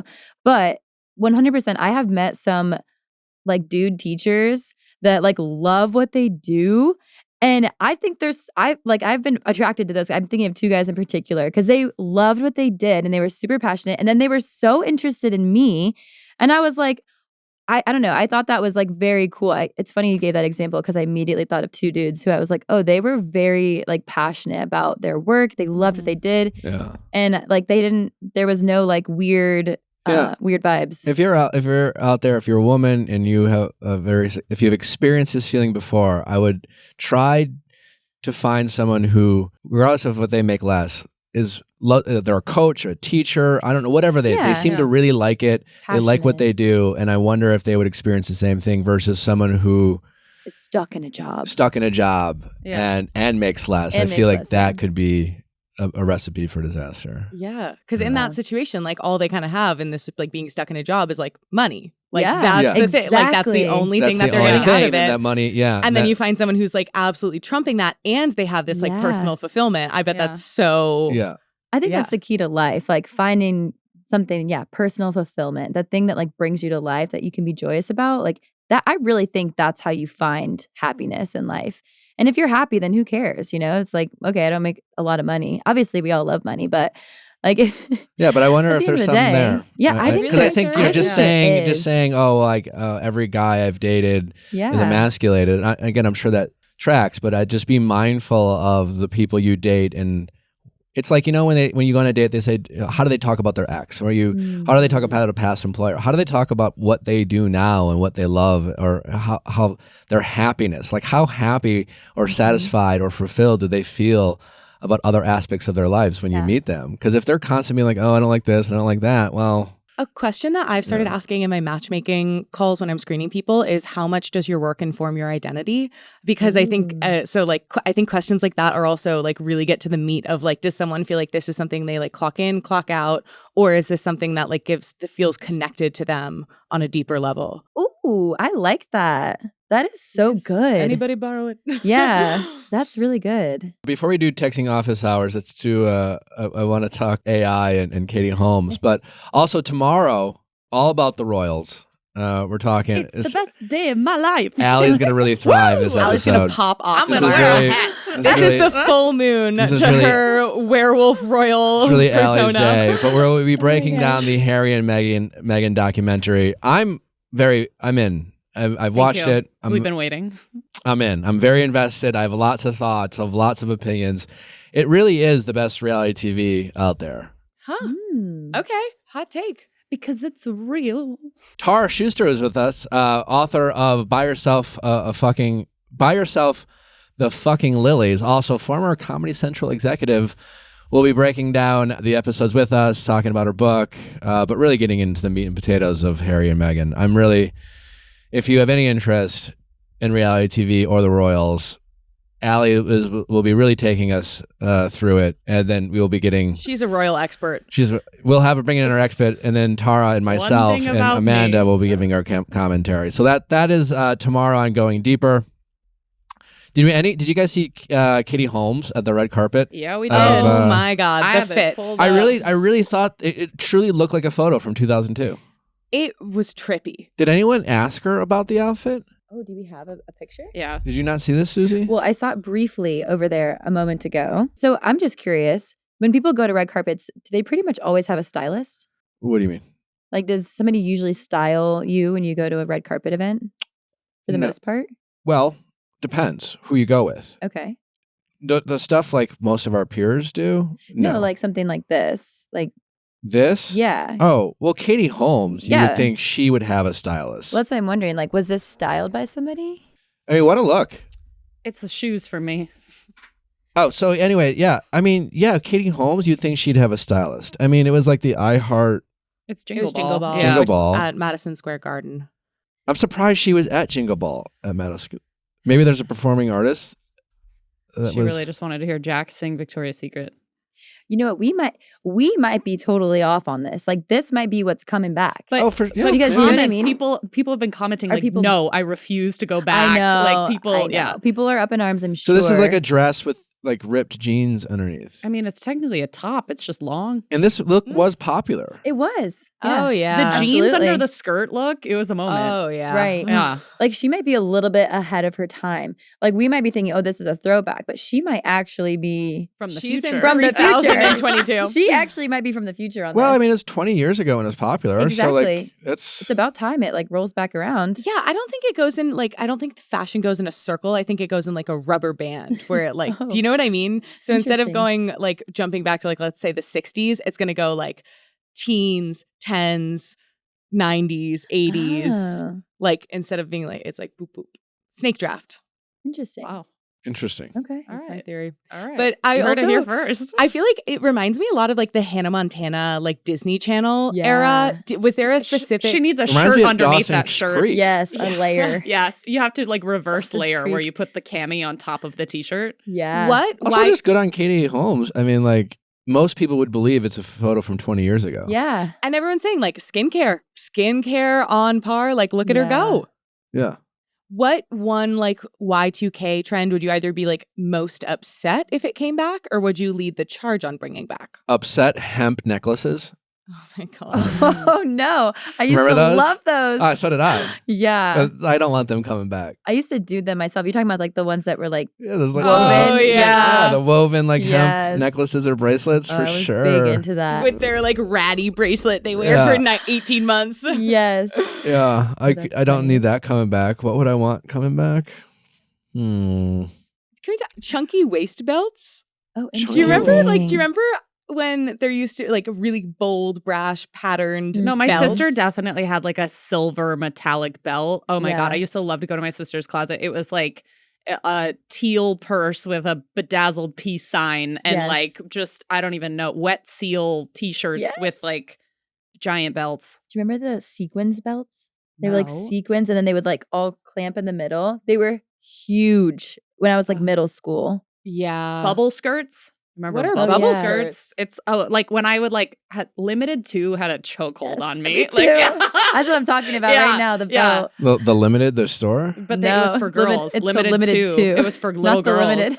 It's very different. But when it's the guys, same girls, you mean brand. not adults. Yeah. Yes. Okay. Like and So then the limited yeah. was an adult store. Yeah. Yes. And Limited then 2 was for girls. Very different. Okay. Yeah. Gotcha. But like Yes. coordinating out. Yeah. I had No, everything. That bubble material that you're talking Yeah. about, it actually is making a comeback. There's a girl on TikTok I follow and she keeps me young and it's coming back. I wish I knew her name because she's great, but she said that bubble material, it's like, Oh no. yeah, like the small shirts that would Yeah. stretch, right? Yeah. Yes. Ugh. That's one I don't want to see, but she said it's coming back. I had the when I was really little, like the headbands that were basically like I don't even know, but they had like combs. Yes, They were yes. stretchy and they had with little beads, so it would just your whole Yes. head back. Do you remember like the feather in the hair trend? Yes, There's one absolutely. where, like, do you remember this? What was It's that? Feather in the Absolutely. hair? You had to Where go to like a you would salon. go I and- got it like implanted Yes, into like, my hair. clamped with metal, like a little Yeah. blue feather in your hair in Yeah. 7th grade. Mhm. And it had a 100%. chokehold. I had to go to a on the salon. girls of America. Yeah. He purposely placed it so that I could still like go to church and it wouldn't show. But if I like Oh. curled it the other way, it would pop out. Question for you ladies. Do you think fleece vests on men are as disgusting as I do? Fleece vest. Sounds like something grocery store Joe would wear. Wait, can I get a I feel visual of he's what a that vest looks like? guy. Like I don't understand Fleece why men vest. wear fleeces. And I want to like do a man on the street and ask them if like do they like why did you wear this? Do you mean with like specifically like that Yeah, those. ultra fuzzy texture? Like really any vest? I just don't get the idea of a vest. I think vests like once like with a suit maybe. Like that's a terrible look. It says so much about a guy and I don't think anything good. It's giving like Colorado, like So- seasonal. Like I don't Yeah. know. Yeah, you I better don't be finance rugged bro. as Yeah. hell. Yeah, you better be You better rugged. be like Chris Hemsworth Yeah. looking like lumberjack axe by your side if you're gonna wear a vest. I Yeah. see so many guys wearing this shit. Why? I don't Just wear understand. a coat. That's Like, what I'm saying. Aren't your Like, arms why? cold? Right. It's like it's impossible to. Did I you feel did you you look think your you work in sleeves were so IT. cool It- that you yeah. wanted to like? It's definitely like a stylistic choice. Like I see what you're saying. Like They're the so function popular. of it. I yeah. don't understand. Where I have you been don't seeing all mind these it, vests? They're but- all not in LA as much, but go to the Midwest, go to the South. Mm. They're all over. If it's functional, I'm okay with it. Like if it's like something that you need like central warmth, but you're Gotta keep doing those organs exercise, warm. like you said, I don't know, Yeah. axing down trees. What do you But think what are about they sweater functional for? vests? Do I don't Clayton wear know. vests? See, I don't know. Clayton I'm wear vests? I think it's- uneducated about it, so I don't want to make assumptions on vests. I think the idea is that they help armpit sweat What? Oh, because they don't like go all the way up to your armpits. well, that would be great for me. I'm a sweater. I'm a sweater, I'm a and sweater. it limits I'm a the sweater. colors I can wear. Maybe we should all be wearing vests right now. Yeah. I don't think Viall that's Files, true. new merch. I want to know the function. But ironically, like sweater vests, which I feel like are much more grandparenty, are so much more in. Like, oh my God, especially like women in sweater vests. Yeah, you could style a sweater vest. I was going to think. ask, how do you feel about sweater vests? Because that's why I jumped to grocery store I Joe had, because he likes I sweater had a vests. sweater vest like run like 10 years ago. I could bring it back, but not these fleece jacket vests. There's a difference. Like those, the puffer. Mm-hmm. What about on girls? I think the puffer vest is cute on girls. It is. Girls is different. I think it's cute on girls. Yeah. Gentlemen, put it away. Little flannel underneath, some boots. So cute. Little beanie. I saw you did your AI little generated cartoon. I did. I gave it a shot. We haven't done it yet. I feel like it's the new ick of the internet. Yeah. I saw a sure. tweet that said, I don't know who needs to hear this, but no one wants to see you as a cartoon. And I related a lot. Yeah. I needed to see it though. I needed to see my potential. Yeah. Yeah, They- like I mean, it's you like- and your crush are the two people who wanted to see it, you know? If you're feeling down about yourself, Go ahead and go do and it. do it because Yes. it will. I'm gonna get mine framed. It will give you a glow. The one with the, and I was like, I'll put it next to my forehead who photo. is she? Yeah. Yeah. Wow, gallery wall. Should we do all of ours privately? I don't know if we have. Do you have? I mean, you probably do. I could Google you and find 20 images. I don't know if I have 20 images of myself to input in there. Yeah. So you would need 20 images to do it. Yeah. I think it's So between all the 15 people and who 20. have done it have spent how much time doing Don't this? judge us. Do not judge us. How long did it take you to do? It wasn't that long. How It long? was like, but that was part of the fun. I mean, the vain side of me was like, let me find 20 pictures, and I'm choosing my best Yeah. pictures Oh, yeah. to upload. Just scrolling through my Instagram. It took me like less than 10 minutes, and then it takes about an hour to like generate the images, but you don't have to do anything. Okay. But it was like the longest hour of my life, obviously, waiting for Yeah. them. I was like, Wait, this is actually a need good to see idea. this. I'll do it for all three of us, and then I'll contact our good friends at Framebridge and see if we can put them all up on a wall. No. We love Framebridge. I love Framebridge. Until it shows up, and I'm like, yeah, frame that shit. yeah, exactly. It's gonna He be wants like, an extra one he's for his gonna- house. Yes. Yeah. Well, I don't know. These guys were looking like superheroes. So I thought I was going to get like some cool superhero images of myself. And then all of a sudden it's just like tits and ass. Oh, Like I could use that. I know. It's super fun. Wow. Yeah. It's like seeing yourself in a whole new way. I feel like there's not really like for people with like male bodies, like there's not a cleavage equivalent. They just What about like a lot bulge of your shirtless. penis? Oh, Why do you have to say penis? penis? The penis. Penis. I did not know. Your mom doesn't listen. You never know. You're just gonna have to get past this and power through Oh my and start gosh. talking like an adult. But This penis. kills me. It's the stutter for me. The penis. You know what? Sounds kind of Italian. It was like, should I say penis? I know. That's why It was she stuttered. apprehensive. It was apprehensive. A penis. That got me. Sounds like a fruit. Yeah, a penis. A I penis. identify as a penis. All right, texting office hours. How's it going? Hey, I'm Emma. I'm 25 years old. How can we help, Emma? So my story is surrounding the immense disappointment I felt after an incident after sex last week. Okay, what happened? So I've been seeing this 25-year-old male for about a month. We actually met 2 months ago at a bar, and then 2 weeks later subsequently matched on Tinder and was talking after that.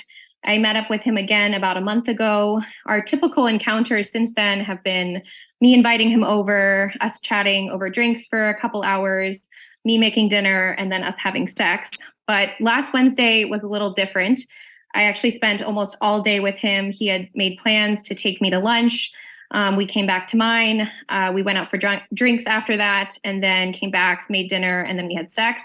However, unfortunately, at the culmination of this lovemaking, the condom slipped, exposing me to all of his good stuff. And I was not on birth control at the time. I've actually been practicing the natural family planning method for 2 years pretty successfully, and that has entailed me tracking my ovulation. So that night I was staunchly aware upon the accident that I had ovulated within a really risky period, within 12 to 24 hours of my ovulation, because I'd had a previous positive ovulation test 2 days prior. Okay. And for those that don't know, Plan B is usually not effective in these situations after ovulation. So that evening I was going through it. I was having like physical manifestations of shock, anxiety, couldn't stop shaking because my options then were to either get the emergency IUD placed the next day, or even worse so, waiting to see if I was pregnant 2 weeks from the date and Gotcha. taking it from All there. right, so I got a couple questions. One, Yes. how when you say slipped off, what Yes. exactly happened with the condom? So he hadn't told me he came, and then I believe his penis became flaccid, and then it slipped off, and then semen was everywhere. So wait, he climaxed and kept having sex? I don't think we were like so much having sex at that point, but after he moved away, we realized that the condom wasn't on him. Oh, so you're not entirely sure when it came off. Is that maybe? Correct. Okay. Exactly. Mm. Yeah. But you were exposed to semen. Yes. Okay. Gotcha. Just trying to figure out what was he doing? Like I don't know. didn't either. you have that thought of like? Yes, I did. And you're certain that he was like Because it totally seemed- unaware? Yeah, well, it sounds like it came off because he was no longer aroused and therefore no longer Correct. fit. This is the first time this has happened to me, but I don't believe it's uncommon for this to occur. Mm, Gotcha. okay. Yeah. Okay. And so what is, and then explain to our audience what you mean by the emergency IUD. Yeah. Yes. So typically the option for failure of contraception is Plan B, which you want to take as soon as possible. And that prevents the release of the egg from the ovary into the uterus. However, in many situations post-ovulation and in women over, I believe it's 165 pounds, the emergency IUD is the best next option, if not the better option for most situations. And essentially you go and get the IUD placed upon an emergency basis. So you just get it as you would normally. Okay. Interesting. And what's your question? And you can Okay. either get the copper IUD or you can get the hormonal IUD. Up to 5 days after This- unprotected sex. Is one more effective than the other? Previously, studies had been only done on the copper IUD, but now I believe there was a blind trial last year in 2021 that showed that they were equally as effective, hormonal and copper.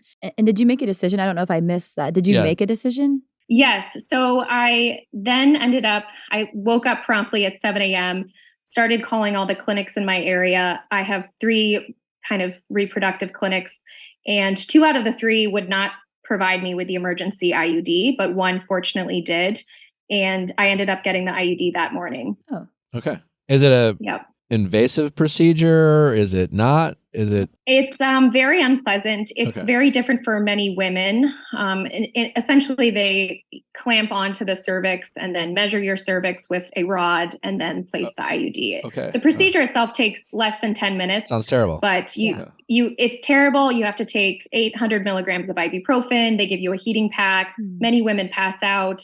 Mhm. It's very uncomfortable. The only time I've ever passed out. Wow. Post IUD insertion. Also, yeah. and I Meanwhile, was he's gonna playing say Mario Kart. Mario Kart Yeah.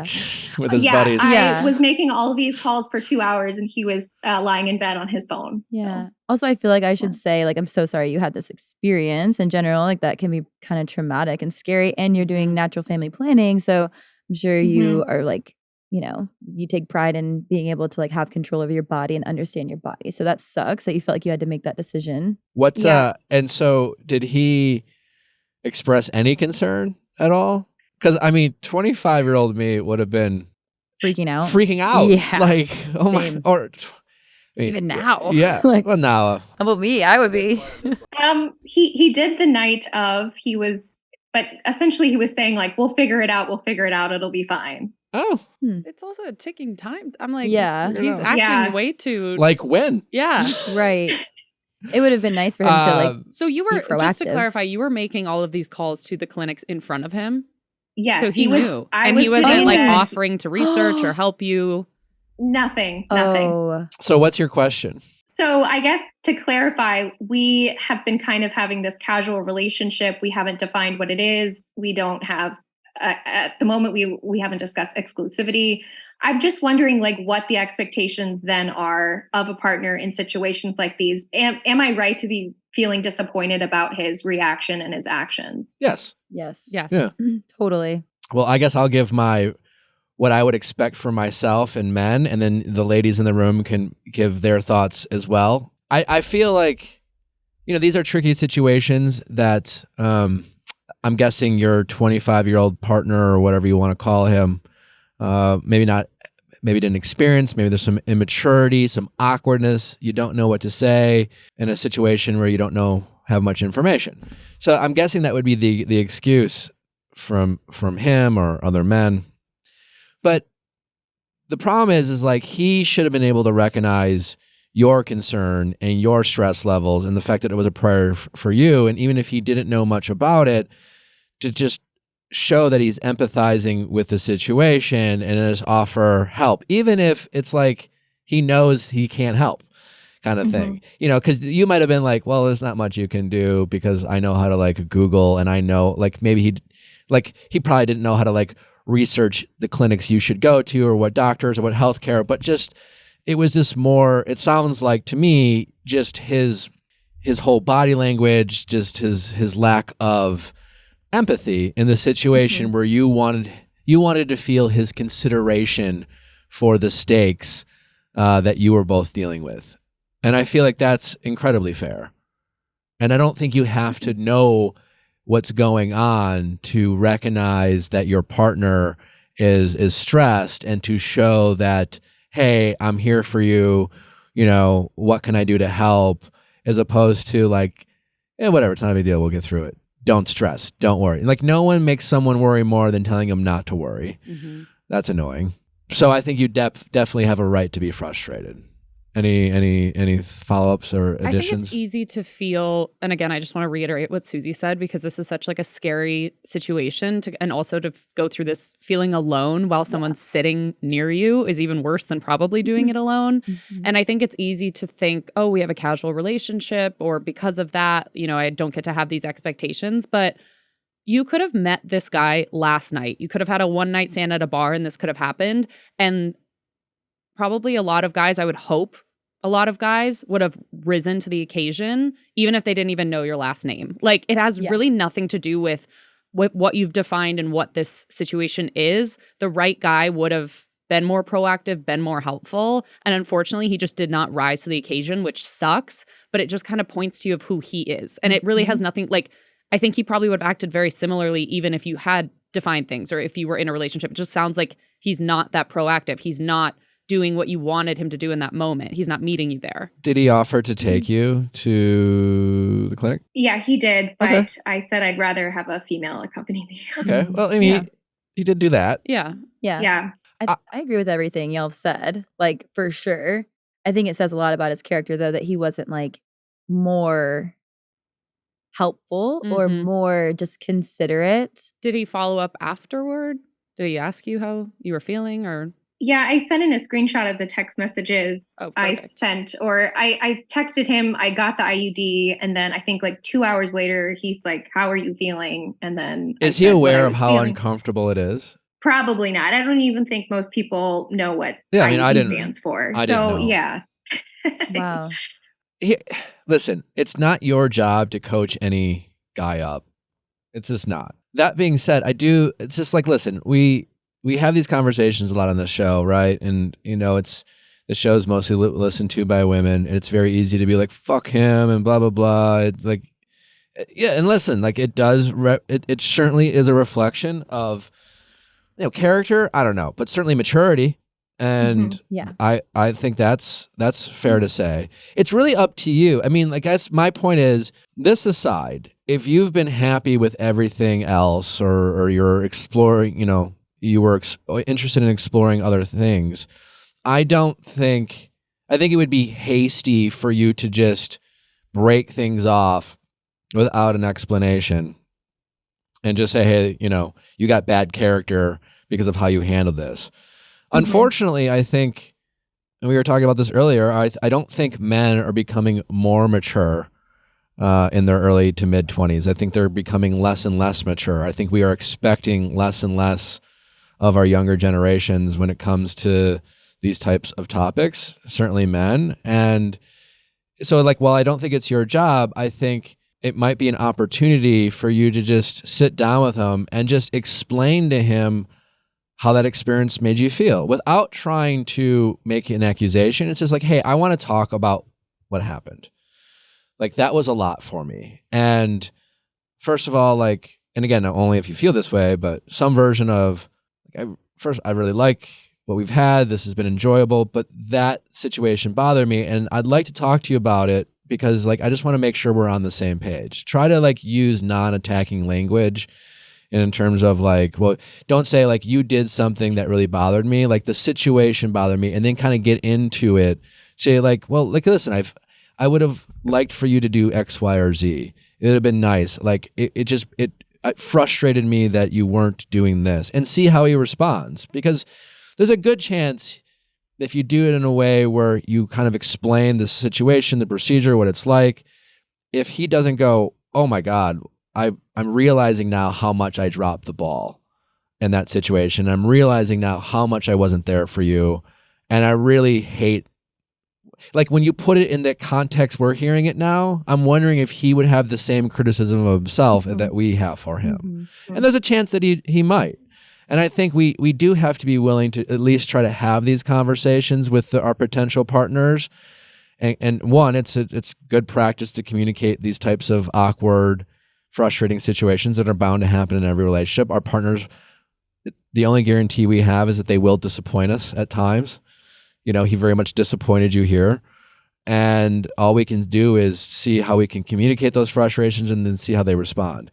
If he gets defensive, if he gets accusatory in any way, if he's just like petty about it or just really disappointing in how he handles it, then I think you can start making more kind of bolder critiques on his character and whether he's like a future, like a potential real partner for you, would be my 2 cents. I agree with that completely, because I do think, it could come down to a couple of things. It could come down to like expectations, which is something we talked about earlier. Like maybe his expectations while, you know, having sex with a partner is like, oh, if this happens, like some people just make the assumption that someone is going to like get an abortion or I mean, honestly, I'm going to be honest. I didn't know that Plan B did not work if you were using like natural family planning methods and you were ovulating. I thought it prevented the sperm from attaching.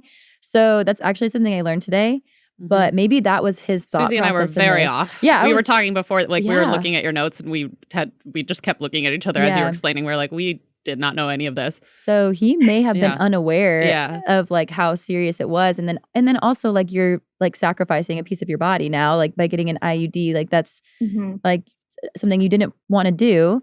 So I don't know. Yeah, I think it's smart. Like he might just be unaware and probably hasn't had this situation before.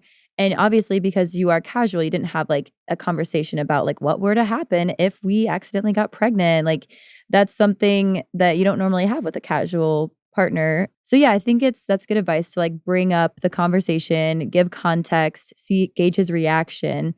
And that will probably be more telling of his character than the fact that he was just chilling on his phone. Because maybe to him, he was like, oh, there's an easy fix to this. Because a lot of people feel very differently about that whole topic. So maybe his perception and like lens of it all was just very different from yours. Or if he was like uncomfortable. And that's not to justify this as an acceptable response at all, because like I think of so much of what I'm getting from you is kind of like a sense of loneliness where it was really isolating going through this, and you really could have used somebody who was there with you, because it's like something that deals with like sex, which is like typically very intimate for people, and then like your body.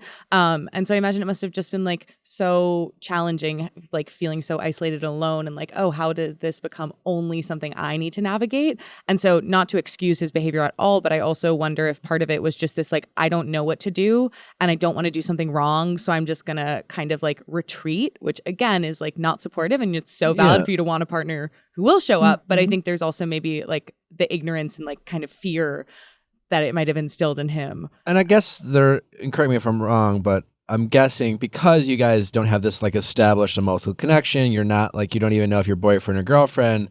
My guess is in that moment, you probably didn't state your expectations as clearly as you might have wanted to, in hopes that you probably were just observing him and seeing if he would step up, you know, kind of like, well, I'm not going to tell him what to do. I'm going to see what he does.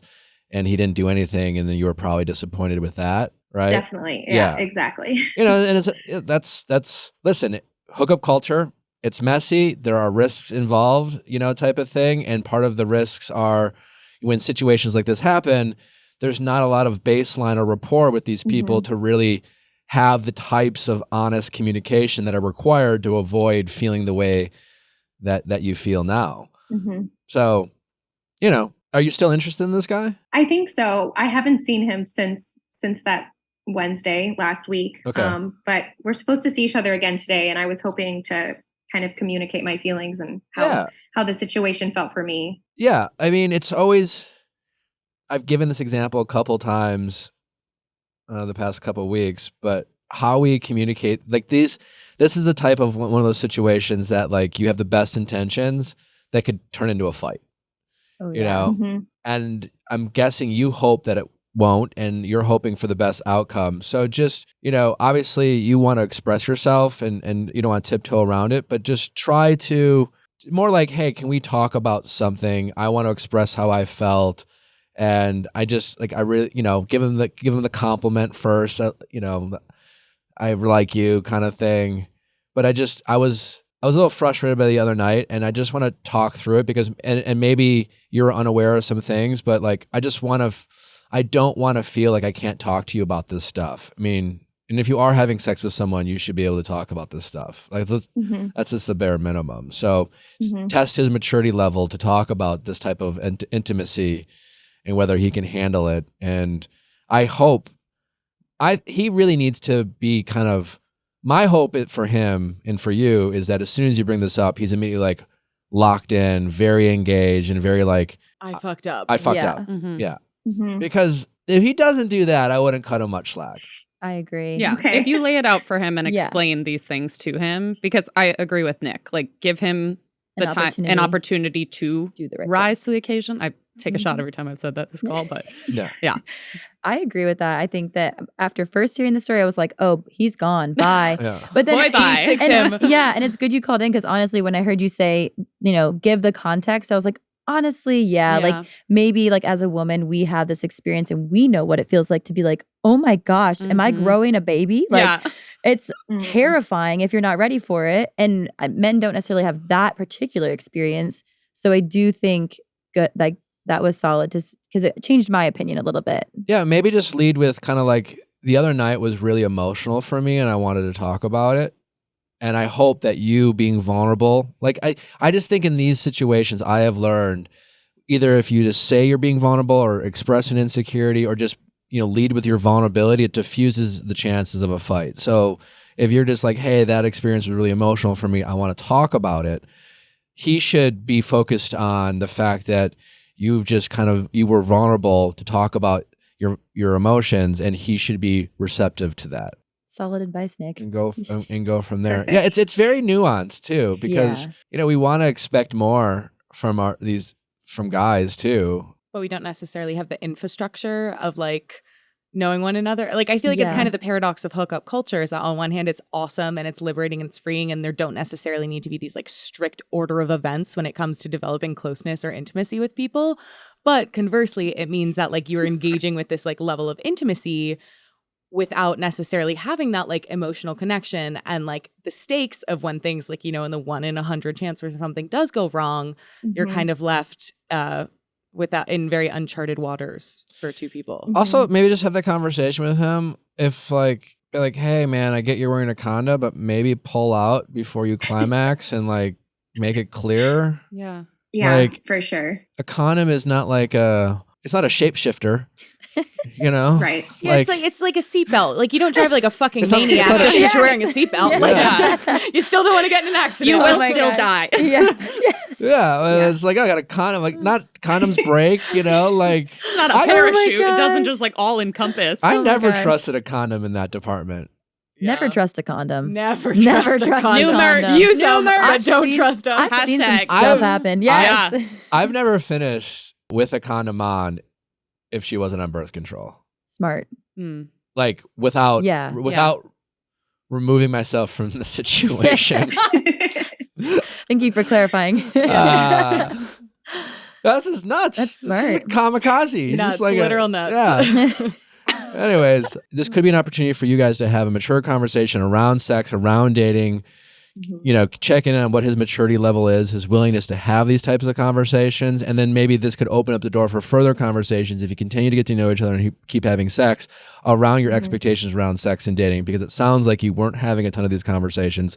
Most people aren't having these conversations, and it's leading to stuff like this. So And it sucks feeling like, isolated and alone, and like that's when you really need your partner, a partner, to really be there for you by your side. And when we're hooking up without this emotional connection, it can be really awkward and a lot of, I think, bad behaviors. And I guess we need to.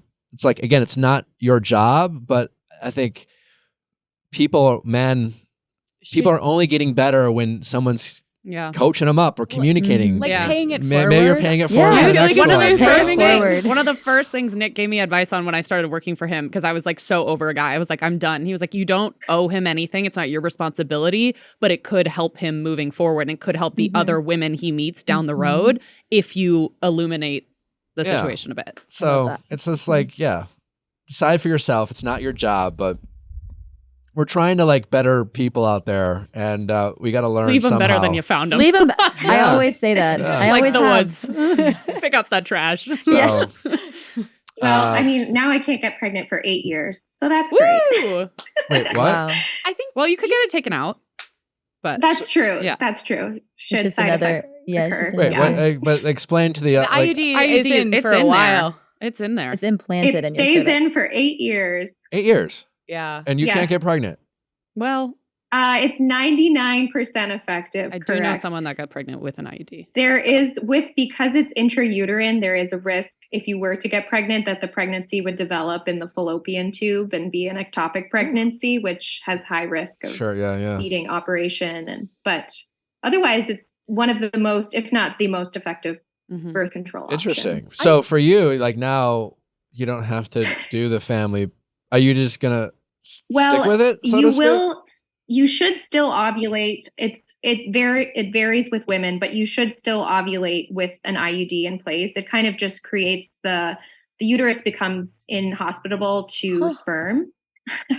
So I'm hoping I still ovulate and go through the natural hormones, but otherwise I might not and I not haven't had a period in experience. 3 years. It is. Yeah. I'm curious for you Love because that, I think so often like we see like people with uteruses like not necessarily knowing about their body in this high level way. I'm like learning so much on this call. I'm learning too. so much. We're all My mom's learning. an OBGYN and I'm still like, and I'm Wow. curious for you, like, Yeah. because I think sometimes maybe it feels like a little bit intimidating for people to seek out, or it's just like uncomfortable or scary. Like, I'm curious, like, what kind of inspired you to like have such a high level understanding of it, and like for other people who are maybe like, wait, Where I can we should really learn? like Yeah. get on this, like, where you might suggest turning for resources. Yeah, I knew from when I became sexually active, I wanted to avoid hormones, but so that really just launched me into researching about other methods of contraception. I'm also in science, healthcare, so the means of understanding these things are there for me. Otherwise, I think I wouldn't be as knowledgeable. All right. I want you to like Very cool. write That's a little amazing. Yeah. pamphlet or something. I know. Well, we'd love an update. Thank you so much for your help. Our pleasure. Good luck. Thank you for sharing. This was really informative and fun. Sorry you had to experience that, but I'm really curious how this conversation goes and if there's hope for him and this relationship. And you have every right to express these things to him despite Mhm. the casualness of this relationship. I agree. Thank you. All right. All right. Let us know. Take care. Okay. luck. Bye. All right, bye-bye. Bye. Bye. Final thoughts, Susie. How do we want to close this out? It's I- always fun chatting with you. Yeah. Oh, yeah. I learned a lot today. I feel like there were some reoccurring themes of the day. Yeah. It was like Thoughtfulness. thoughtfulness, consideration, empathy, Introspection. yeah. Yeah. When she was telling her story, were you imagining how your exes might have responded in those situations? Yeah. I mean, not necessarily thinking about my exes, but I was thinking like, what would my expectations be, especially from a partner? And I feel like I have had times where like I've been scared about something when it comes to my body, or like not necessarily that situation, but a similar situation. And it's like I've been disappointed by people, and it's like, especially if it's like a partner that you see a future with or want to see a future with. Yeah. I mean, I probably would be disappointed by that, his reaction. And yeah, my expectations for a future partner would be a little bit like higher, but then it's good to hear your perspective to be like, and also as we learned through that story, it's like, maybe there was just a lot of like misinformation or assumptions. So yeah, it's good that she's going to like have the conversation and and give him the opportunity to this step conversation for her is a big one for them. Because I feel like she'll really find out, I think, it's presumptuous, I think, to critique his character from the story we heard. I think we can critique his maturity level. I think how he responds to this conversation would be a more accurate, like how he handles that. If he's defensive and critical, then you suck. But if he could easily just be like, my hope for him is he feels real stupid. Yeah. And owns up to how much he dropped the ball. Right. And just like acknowledges her feelings and is just like, wow, I didn't even realize. And sometimes like that's life. You're just unaware. So you don't know that you needed to step up, I think young men specifically, and I know I was there, are really out of tune with the emotions women can feel from like around their bodies changing, around sex and maybe possibly getting pregnant or having a miscarriage or anything in that department. I think men can be very aloof and just unaware and misguided with like their need to be there emotionally for their partners. Because I think men so easily disconnect and like don't have that kind of residual emotional feelings because in some cases their bodies aren't changing or they don't have to think about it. It's very much out of sight, out of mind. And I think they just need to sometimes be made aware of that. I agree. Even when she told her or we read the story, she told it, I'm not sure. She said I was shaking, like I was having like visual imagery of like what this is going to be like. And I have been there. I've like laid in bed at night and had like almost a panic attack thinking about something that was scaring me and in this realm, in this world of like, your body and the changes. And it's like, it is a very frightening feeling. So like as a woman to hear that story, my knee-jerk reaction is like, oh, this guy is like so unaware. But he is 25 and I'm not dating 25-year-olds. You want more from them, but but there's an awareness. We have to figure out a way to. Like, hopefully they're listening. Educate, hopefully they're listening and they can learn something from this. Susie, always a pleasure chatting with you. Since you're moving to LA, I hope we can do more of it. Yeah. Again, everyone, don't forget that Tara Schuster is with us tomorrow to talk all things Harry and Meghan. Plus, she's got a new book out. You're not going to want to miss Tara. She's an absolute delight. You're going to love her. I predict that many of you will think that she is an absolute incredible guest that we'll have to have back, just like Susie. Thank you. But don't be afraid to tune in tomorrow. All things, even if you go watch Harry and Meghan tonight, and then come back. Homework. It's on Netflix. Also, Don't Text Your Ex Happy Birthday, still available. Make sure to check that out. Did you read it? I'm like halfway through it right now. Yeah, I actually have notes in my phone in case you ever want to discuss it about my thoughts. Fun fact. Not like thoughts on the book, thoughts on myself. I learned a lot. I was like, Anything you want to plug for the book? I mean, help me sell a book. Oh yeah, I mean, there's a lot. I mean, I really related to like waiting for the right person and feeling like a little bit old. Like that was kind of at the beginning of it where you were like, do I want to wait till 40 if it means waiting for the right person? I literally was thinking this like 2 months ago. And then I read it in your book and I was like, I mean, ultimately it's worth the wait if it's for the right person. I realized you said everybody's pretty much a fuckboy at some point, almost.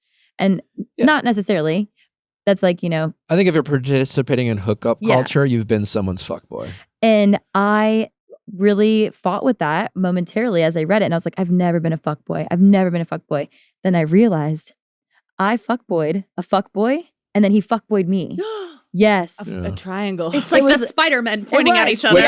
Which is totally possible. Yes. Because I didn't realize I was doing it, but I was like setting boundaries into making it like a situationship. And I was like, I don't want to date you. Like, I don't trust you. You're bad news, whatever. And then we were like committed, like we were setting like safe parameters for safe sex kind of a thing. But then he was not. And then my feelings got hurt though, because I was like, wow, I actually started to like you, but you're out here doing all that.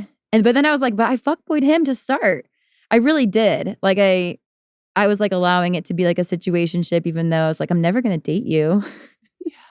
But I will get attached to you and screw myself over. I will get attached to you and then feel bad. Obsessed. Yeah. And then have my feelings hurt when you fuckboy me back. Yeah. So I learned a lot about myself. Like, oh, I didn't realize I'm toxic too, I guess. Well, we all have it. Yeah, we all have our toxic traits. Yeah. Anyway, Susie, we could talk and talk and talk, but I got to let you go. Don't forget to send in those questions at asknick@castmedia.com, cast with a K, for all things Ask Nick. We're still looking for that situationship Come on that wants to come down. on together and shit or get off the pot kind of conversation. Fun. Or a mediation. We're still doing those. If you want to call in with your partner, we'll help you break up with someone if you want, or just helping you figure out whether you should stay or go. Really anything. It's all anonymous. So don't worry about that. Send those questions. And tomorrow, get ready. Allie shines as she...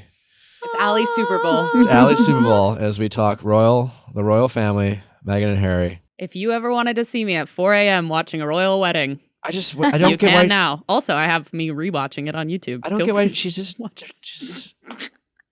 Meghan. I want to like her. You don't? We'll get into it. Yeah, we'll get into it. Bye. Bye.